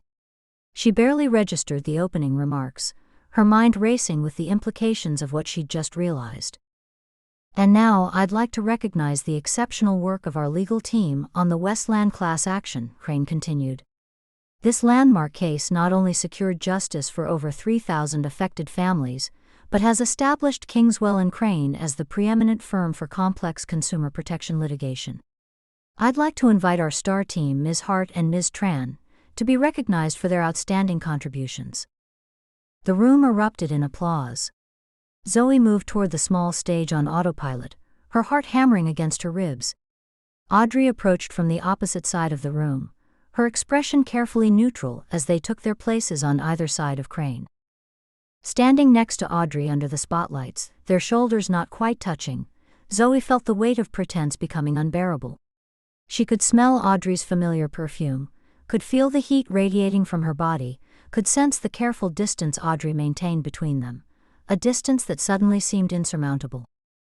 "Ms. Hart and Ms. Tran exemplify the excellence we strive for at this firm," Crane was saying. Their collaborative approach too. Zoe stepped forward and took the microphone, before she could think better of it. Her heart hammered wildly, but her voice was surprisingly steady. "I need to clarify something," she began. A confused murmur rippled through the crowd. Crane frowned slightly but didn't intervene. "Our relationship," Zoe continued, gesturing between herself and Audrey, "started as a misunderstanding that we decided to maintain for professional reasons. It was fake." The crowd's murmur grew louder. From the corner of her eye, Zoe saw Julian's jaw drop, Simone's hands fly to her face, and Crane's expression shift to calculating assessment. "But what I never expected," Zoe's voice caught as she turned to face Audrey directly, "was to fall in love with my rival for real." In the stunned silence that followed, Zoe registered multiple expressions: Crane's raised eyebrow, Simone's delighted gasp, Julian's complete shock. But she saw only Audrey's face, the perfect composure cracking to reveal shock, vulnerability, and something Zoe was terrified to name as hope. Audrey's lips parted slightly, her dark eyes wide and searching. For the first time since Zoe had known her, Audrey Tran looked completely unprepared, completely caught off guard, and completely beautiful. Without waiting for a response, Zoe handed the microphone back to Crane, who accepted it with what might have been the ghost of a smile. "Well," Crane said smoothly, recovering faster than anyone, "I believe that counts as an announcement, though perhaps not the one some of you were expecting." Nervous laughter rippled through the crowd. Zoe walked calmly through the murmuring audience, her head held high despite the thundering of her heart. She felt dozens of eyes on her, heard the buzz of whispers beginning, but kept moving steadily toward the doors that led to the rooftop terrace. The cool night air hit her face like a blessing as she pushed through the doors. The terrace was mercifully empty, everyone still inside processing the bomb she'd just dropped. Zoe moved to the stone railing and gripped it tightly, staring out at the city lights spread before her. She'd done it. She'd either destroyed or saved everything in one reckless moment of truth. Now all she could do was wait and breathe and hope.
surveyed their shared corner office with a satisfying sweep of her gaze, mentally cataloging the harmonious merger of two distinct styles.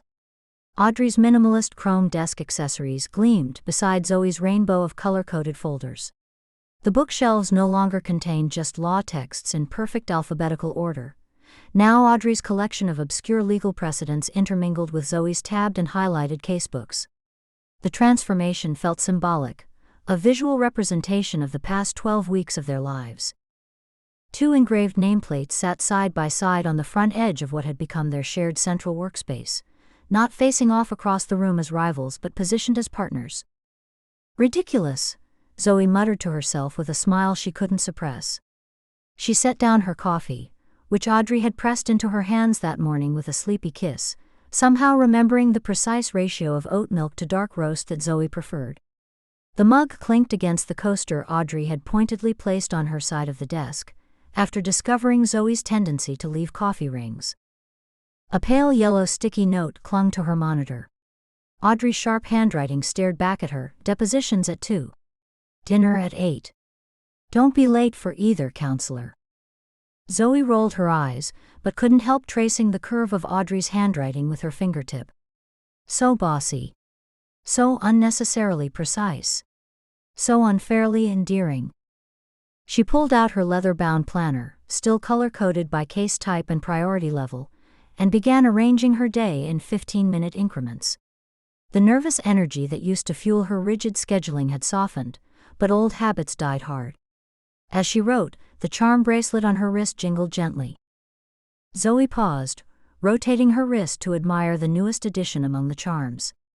Alongside the tiny scales of justice and the debate gavel from her law school days dangled a small silver key. Audrey had presented it to her 3 weeks ago, sliding it across the breakfast bar at her apartment with feigned casualness. To stop you from breaking into my apartment at 6 a.m. with case ideas, Audrey had explained, not quite meeting Zoe's eyes. The doorman thinks you're stalking me. The memory of Audrey's awkward vulnerability, the way she'd busied herself with the coffee machine while waiting for Zoe's response, still made Zoe's chest tighten. The key had meant more than convenient access. It was Audrey Tran, master of emotional deflection, saying, "I want you here," in the only way she knew how. The office door swung open, jarring Zoe from her thoughts. Audrey leaned against the doorframe, her navy suit impeccably tailored, arms crossed loosely over her chest. The corner of her mouth lifted in that half-smile that still made Zoe's heart stutter, like a first-year law student asked to recite the 14th Amendment. "Enjoying your coffee?" Audrey asked, one eyebrow arched. "It's adequate," Zoe replied, swiveling in her chair while fighting the ridiculous smile threatening to overtake her face. Audrey pushed off the doorframe and crossed to her side of the desk. "Crane wants to see you." Immediately, according to her assistant. But don't panic, she didn't have her "someone's getting fired" face. Nadine Crane has specialized facial expressions now. "Since when do you catalog our boss's micro-expressions?" "Since I started planning on keeping my job." "And you?" Audrey shrugged. Her eyes get all squinty right before someone gets fired. Like a hawk spotting a particularly disappointing field mouse. Zoe snorted, gathering her notepad and straightening her blazer. "That's disturbingly specific." "Just sharing my expert legal analysis," Audrey said, her expression giving away nothing. "Go. She's waiting. And fix your collar, it's doing that thing again." Without thinking, Zoe tilted her chin as Audrey reached over to straighten her collar, fingers lingering a moment at the base of her throat. Their eyes met, and for a second the office around them disappeared. "Don't keep her waiting," Audrey murmured, stepping back and clearing her throat. "You know how she gets." Zoe nodded, suddenly feeling as nervous as she had walking into her first real court appearance. She smoothed her hands down the front of her skirt, gathered her notes, and headed for the door. The walk to Nadine Crane's office felt longer than usual, each step measured and deliberate. Zoe knocked twice, crisp and professional, before entering at Crane's sharp "come in." The managing partner sat behind her imposing glass desk, reading glasses perched low on her nose as she reviewed a document. She glanced up, her ice blue eyes piercing as ever. "Hart. Sit." Zoe took the offered seat, crossing her ankles and resting her notepad on her lap. Professional. Poised.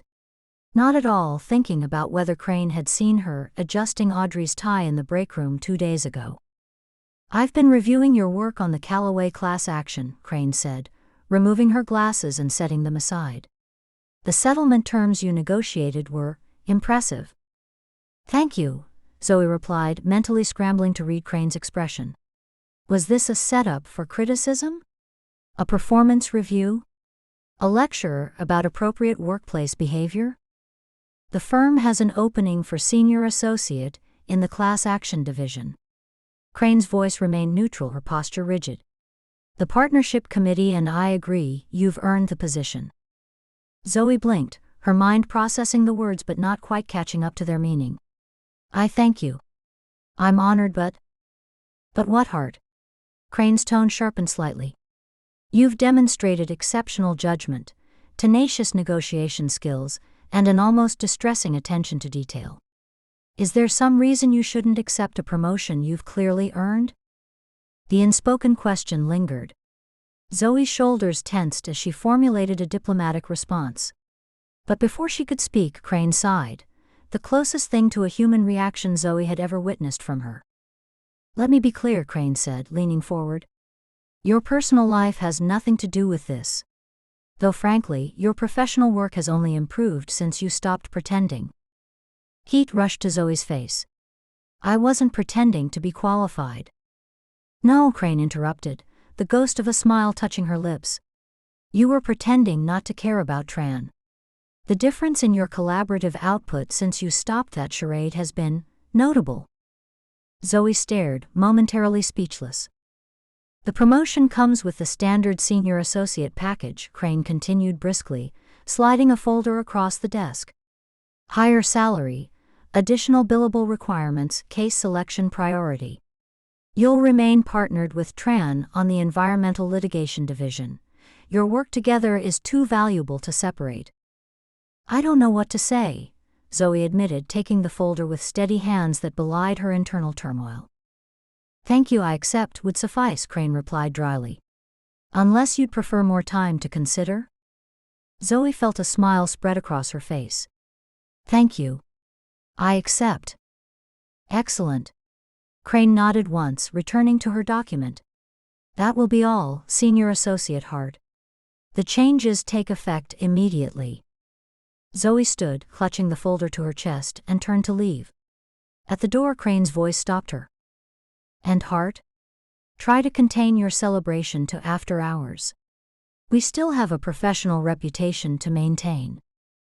"Yes, ma'am," Zoe managed, struggling to keep her face neutral as she exited the office.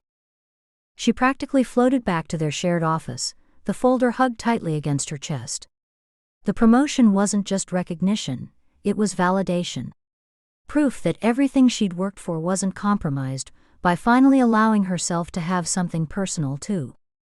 When Zoe pushed open their office door, Audrey sat exactly where she'd left her, head bent over a case brief, making neat annotations in the margins. Sunlight from the window caught in her dark hair, highlighting the strands she tucked behind her ear in concentration. The sight made Zoe's heart squeeze, in a way that would have terrified her 3 months ago. Without looking up, Audrey asked, "Execution or accolades?" "Neither." "Well, the second one, actually." Zoe couldn't hold back any longer. She crossed to Audrey's side of the desk, leaned down and pressed a quick, firm kiss to her lips.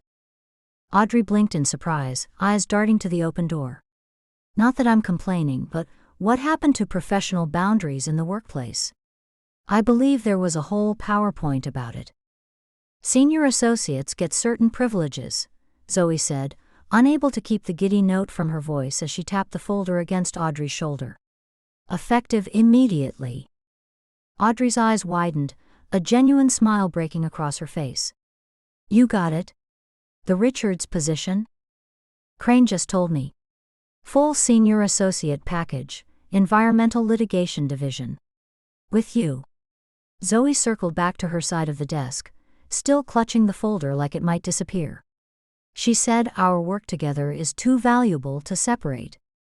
"Told you," Audrey said softly, her dark eyes shining with something that looked remarkably like pride. I knew you'd get it. There's more, Zoe added, lowering her voice and leaning forward. She basically said my work improved once we stopped, pretending not to care about each other. Audrey snorted. Of course Crane would frame falling in love as a productivity boost. Is that what this is? Zoe asked, the words slipping out before her brain could filter them. Love? They hadn't said it yet, not in those exact words. They'd said everything else. I can't stop thinking about you, and you drive me crazy in the best way, and even I'm not going anywhere, whispered against warm skin at 3 a.m. But not that. Not the L word. Audrey's face softened, vulnerability flashing across her features before she recovered with a small cough. I meant generally. As a concept. She reached for a document, eyes cast down. We should prep for the Bradley deposition. New file structure. Zoe recognized the deflection but didn't push. Instead, she pulled out the case files and spread them on the desk between them. Color-coded tabs for each witness statement, medical reports in blue, financial documentation in green. They settled into their workflow, passing documents back and forth, hands brushing. Their fingers lingered longer than necessary when they both reached for the same brief, a moment of contact that would have been unthinkable months ago.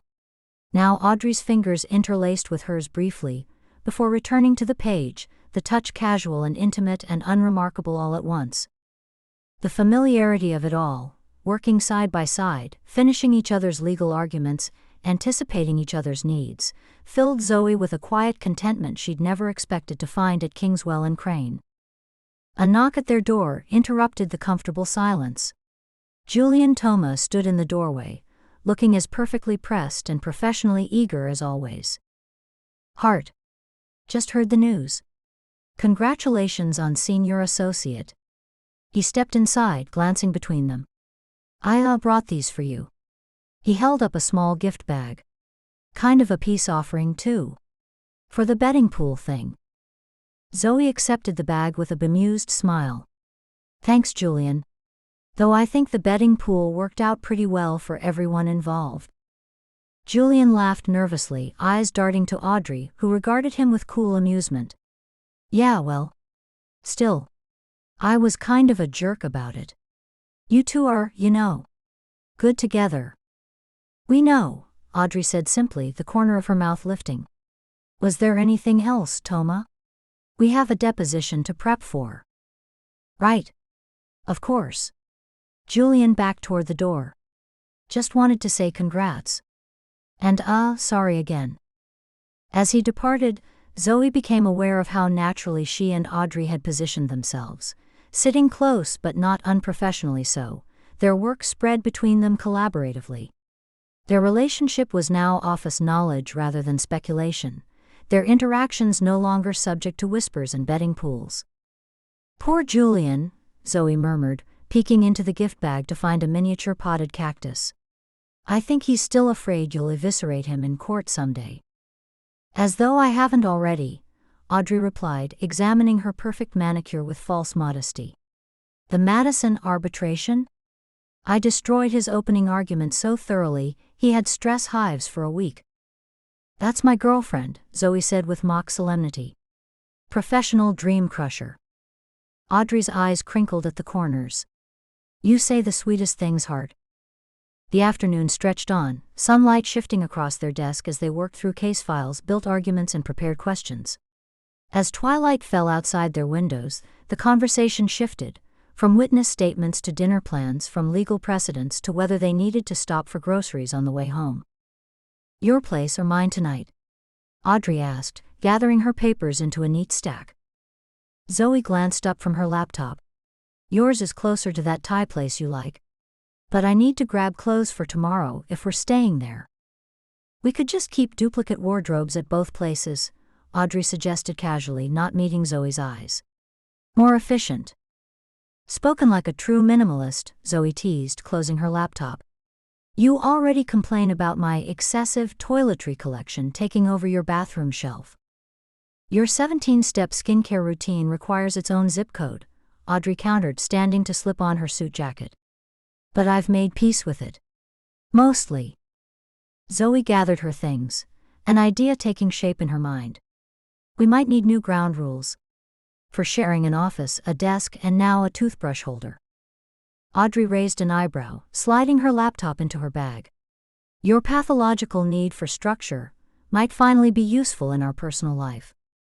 You love my pathological need for structure, Zoe replied, surprised by the easy confidence in her voice. 3 months ago, she would have overthought that statement, analyzed Audrey's reaction, and backtracked immediately.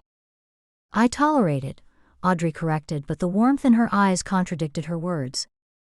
Zoe shut down her computer and gathered her notes, tucking them into her leather portfolio.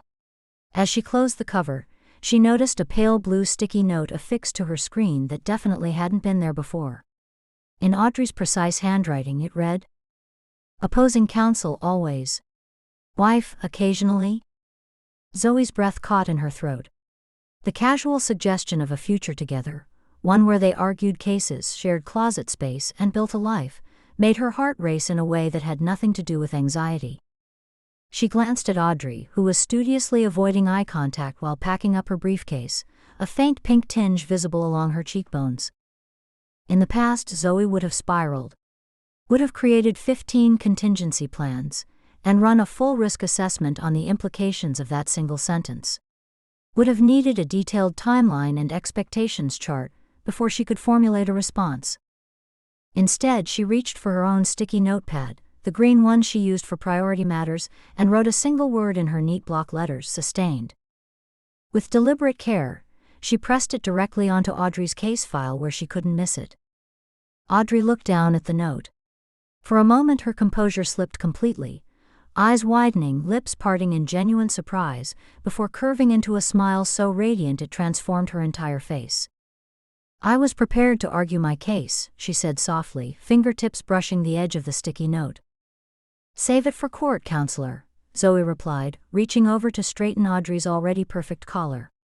I find your argument compelling as stated. Audrey caught her hand, thumb brushing over Zoe's knuckles. For the record, I was terrified to write that note. For the record, I'm glad you did, Zoe said, interlacing their fingers properly. Though I expect a formal proposal. With witnesses. You would require procedural specificity for a proposal, Audrey grumbled, but her eyes danced with amusement. I'll make sure it adheres to all applicable regulations, counselor. As they walked out together, fingers still entwined, Zoe realized something profound had shifted inside her. The rigid need for control that had driven her for so long, the fear of losing, of failing, of not being enough, had transformed into something else entirely. With Audrey, she didn't need to win.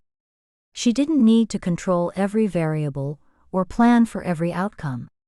With Audrey by her side, challenging her, supporting her, loving her, she'd found something far better than victory. She'd found home. Epilogue: Deposition of a domestic life. Light spilled through the half-drawn blinds of their shared apartment, casting golden rectangles across the dining table where Zoe sat cross-legged, surrounded by her weekend command center.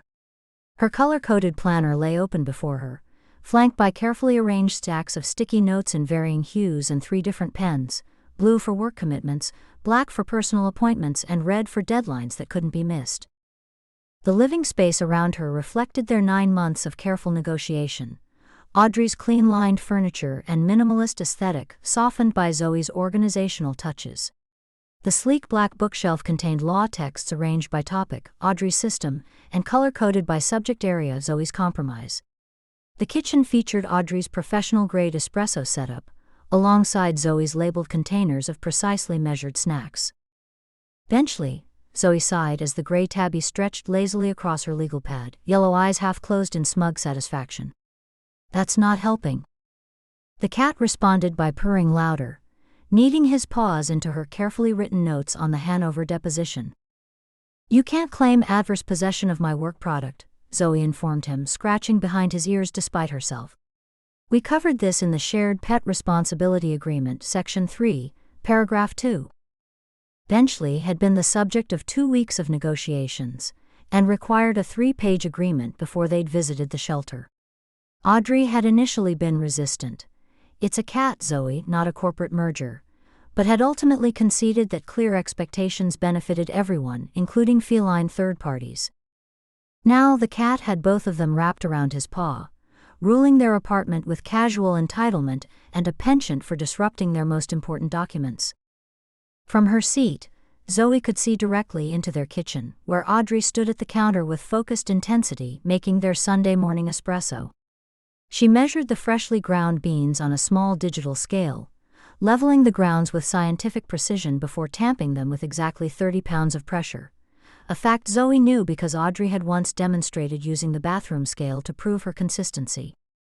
Zoe smiled watching her. Audrey wore Zoe's faded northwestern sweatshirt, the sleeves pushed up to her elbows, the hem hitting mid-thigh above sleep shorts. Her hair was piled in a messy bun instead of her courtroom-perfect ponytail, and she wore no makeup. This version of Audrey, soft, focused, comfortable, still made Zoe's breath catch. In court, Audrey was all sharp lines and precise arguments. Here on Sunday mornings she was simply hers. "The Mancuso brief is due Wednesday," Zoe said, making a note in her planner. "And we need to prepare for the Harrison deposition on Thursday." "I'm already on it," Audrey replied without looking up from the espresso machine. "I've flagged the inconsistencies in her previous statements. We can review them after brunch." Zoe nodded, admiring how they'd developed a rhythm over these months. Audrey approached coffee with the same intensity she prepared for trial, calibrating the grind size and water temperature as if opposing counsel might object to imperfection. Meanwhile, Zoe's Sunday planning ritual remained sacred, the hour when she mapped their week, color-coded and cross-referenced, creating order from potential chaos. Even their arguments had evolved. What once felt like combat now felt like connection, a dance of intellect and stubborn will that usually ended with one of them conceding a point or both of them finding unexpected middle ground, often while laughing. The espresso machine hissed as Audrey extracted the perfect shot, the rich aroma filling their apartment. With practiced movements she prepared Zoe's drink exactly as she preferred it, a dash of almond milk, no sugar, served in the blue ceramic cup they'd found at that tiny shop in Hayes Valley. Audrey crossed the room with careful steps, placing the espresso beside Zoe's planner. On a coaster naturally, as the countertop ring discipline conversation had been decided firmly in Audrey's favor, after a week-long debate that included photographic evidence of water damage to wood finishes. "Thank you," Zoe said, glancing up from her lists. Audrey leaned down, pressing a soft kiss to Zoe's temple, a casual affection that still made Zoe's heart flutter like it was the first time. "You're welcome. Planning our hostile takeover of the legal world?" "Just the grocery list for now," Zoe replied, pointing to the meticulously organized column on her notepad. "Though I've been thinking about the Westlake motion too. I'm not convinced their argument about jurisdiction will hold up." "It won't," Audrey said confidently, pulling out the chair opposite Zoe and sitting down with her own espresso. She reached over to scratch Benchley, who abandoned Zoe's notes to stretch toward Audrey's touch. "Traitor. But let's focus on crucial matters first. What's this about artisanal cheese being in the necessities column?" Zoe straightened her posture, ready for the familiar debate. A compelling argument can be made that good cheese is essential to quality of life, and therefore a necessity. Under what legal framework? Audrey challenged, one eyebrow raised, her lips quirking into the half-smile that always appeared when she was enjoying their verbal sparring. "Common law," Zoe replied promptly. "Precedent established in our kitchen, approximately 3 months ago when you declared the triple cream brie from that farmer's market the only thing getting me through the Denton arbitration." Audrey's eyes narrowed. That was a one-time emotional distress exception, not an established precedent. "I cite the subsequent purchase of aged Gouda 2 weeks later, also classified as essential in your own words," Zoe countered, tapping her pen against the list. "That constitutes a pattern of behavior recognizable to any reasonable observer."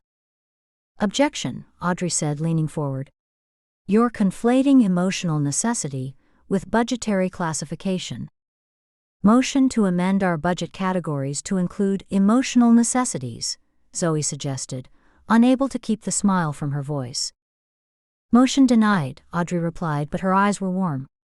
Though I'll grant a conditional reclassification if you agree to move your collection of promotional stress balls from office supplies to unnecessary clutter. That's an entirely separate issue requiring its own hearing, Zoe protested, reaching for her espresso. Besides, we haven't resolved the matter of the French press. What matter? Audrey asked innocently. It needs cleaning. The rotation chart clearly indicates it's your turn. Zoe pointed to the small whiteboard they kept on the refrigerator, where household tasks were assigned with color-coded magnets. I cleaned it Tuesday, Audrey countered, reaching for her phone. When you were preparing for the Weber hearing. She scrolled through her photos and produced photographic evidence, a time-stamped picture of the cleaned French press with Tuesday's newspaper visible in the background. Exhibit A, she said triumphantly, sliding the phone across the table. Case dismissed. You documented it? Zoe asked, incredulous.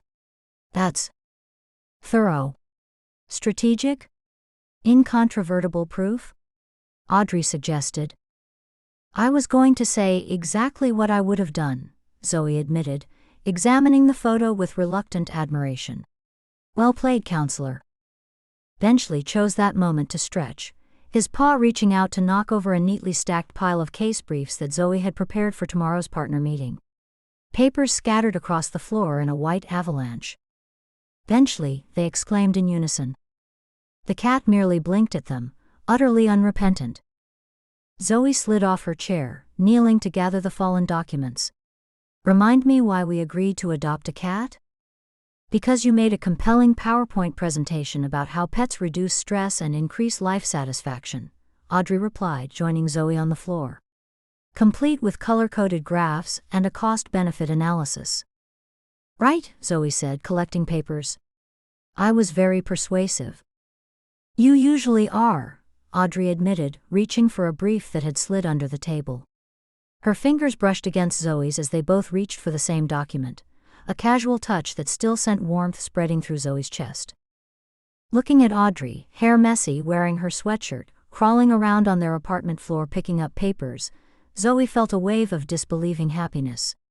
The formidable attorneys of Kingswell and Crane, undone by a cat. These should be reorganized, Zoe said, eyeing the disordered stack they'd collected. My wife thinks alphabetical organization is superior, but I maintain chronological makes more sense for case law. The word slipped out without premeditation, hanging in the air between them. Wife. Zoe froze, suddenly aware of what she'd said. They joked about it, hypothesized about it, even left sticky notes about it, but neither had actually used the word so casually before, as if it were already reality rather than possibility. Audrey had gone still, coffee cup suspended halfway to her lips, her eyes finding Zoe's across the room. For a breathless moment, Zoe panicked. Had she pushed too far? Assumed too much? Should she backtrack or apologize or? But then she registered Audrey's expression, surprise melting into something softer, warmer, deeper. The look in her eyes said everything, that she'd heard the word, that it mattered, that it felt right. Without speaking, Audrey set down her cup and reached for the sticky notepad they kept on the counter, blue for Audrey, yellow for Zoe, green for shared tasks. A system they'd negotiated during their second week of cohabitation, complete with a color legend, magnetized to the refrigerator door. Zoe watched, heart suspended between beats, as Audrey uncapped a pen and wrote something with deliberate care, her expression composed but her eyes revealing more. Slowly, purposefully, Audrey crossed to the coffee pot and placed the blue sticky note directly on the glass carafe where it couldn't be missed. Then she turned to face Zoe, her expression a perfect blend of challenge and devotion. Zoe's legs felt unsteady as she rose and walked to the counter. In Audrey's precise handwriting, the note read simply, "Ask her properly." When she looked up, Audrey's eyes held the promise of a future where they would continue to argue, negotiate, and choose each other every single day. A future with budget debates over cheese, sticky note systems, and joint briefs. A future where wife wasn't a slip of the tongue, but a chosen reality. Does this constitute a legally binding agreement? Zoe asked softly, holding up the sticky note, her voice not quite steady. It constitutes intent, Audrey replied, taking a step closer. but I believe formal proceedings would be appropriate. Would evidence of prior commitment be admissible? Zoe asked. Such as joint cat custody and the establishment of shared espresso protocols? Highly relevant, Audrey confirmed, her fingers brushing Zoe's wrist. Though I believe new documentation would be required. I'll draft something, Zoe promised, her free hand coming up to rest against Audrey's cheek. With proper citations. I would expect nothing less, Audrey murmured, leaning into her touch. Though I reserve the right to propose amendments and counteroffers. Of course you do, Zoe said, smiling. I'd be disappointed otherwise. Audrey's eyes softened. Say it again, she whispered. Zoe didn't pretend to misunderstand. My wife, she said clearly, the words feeling both new and familiar on her tongue. My brilliant, argumentative, impossibly particular wife. Audrey smiled then. Not her courtroom smile or her client's smile, but the rare, unguarded one that Zoe had come to treasure. I'll accept those terms, she said softly, leaning in to seal their agreement with a kiss. Thank you so much for listening. Please subscribe, leave a comment, and review.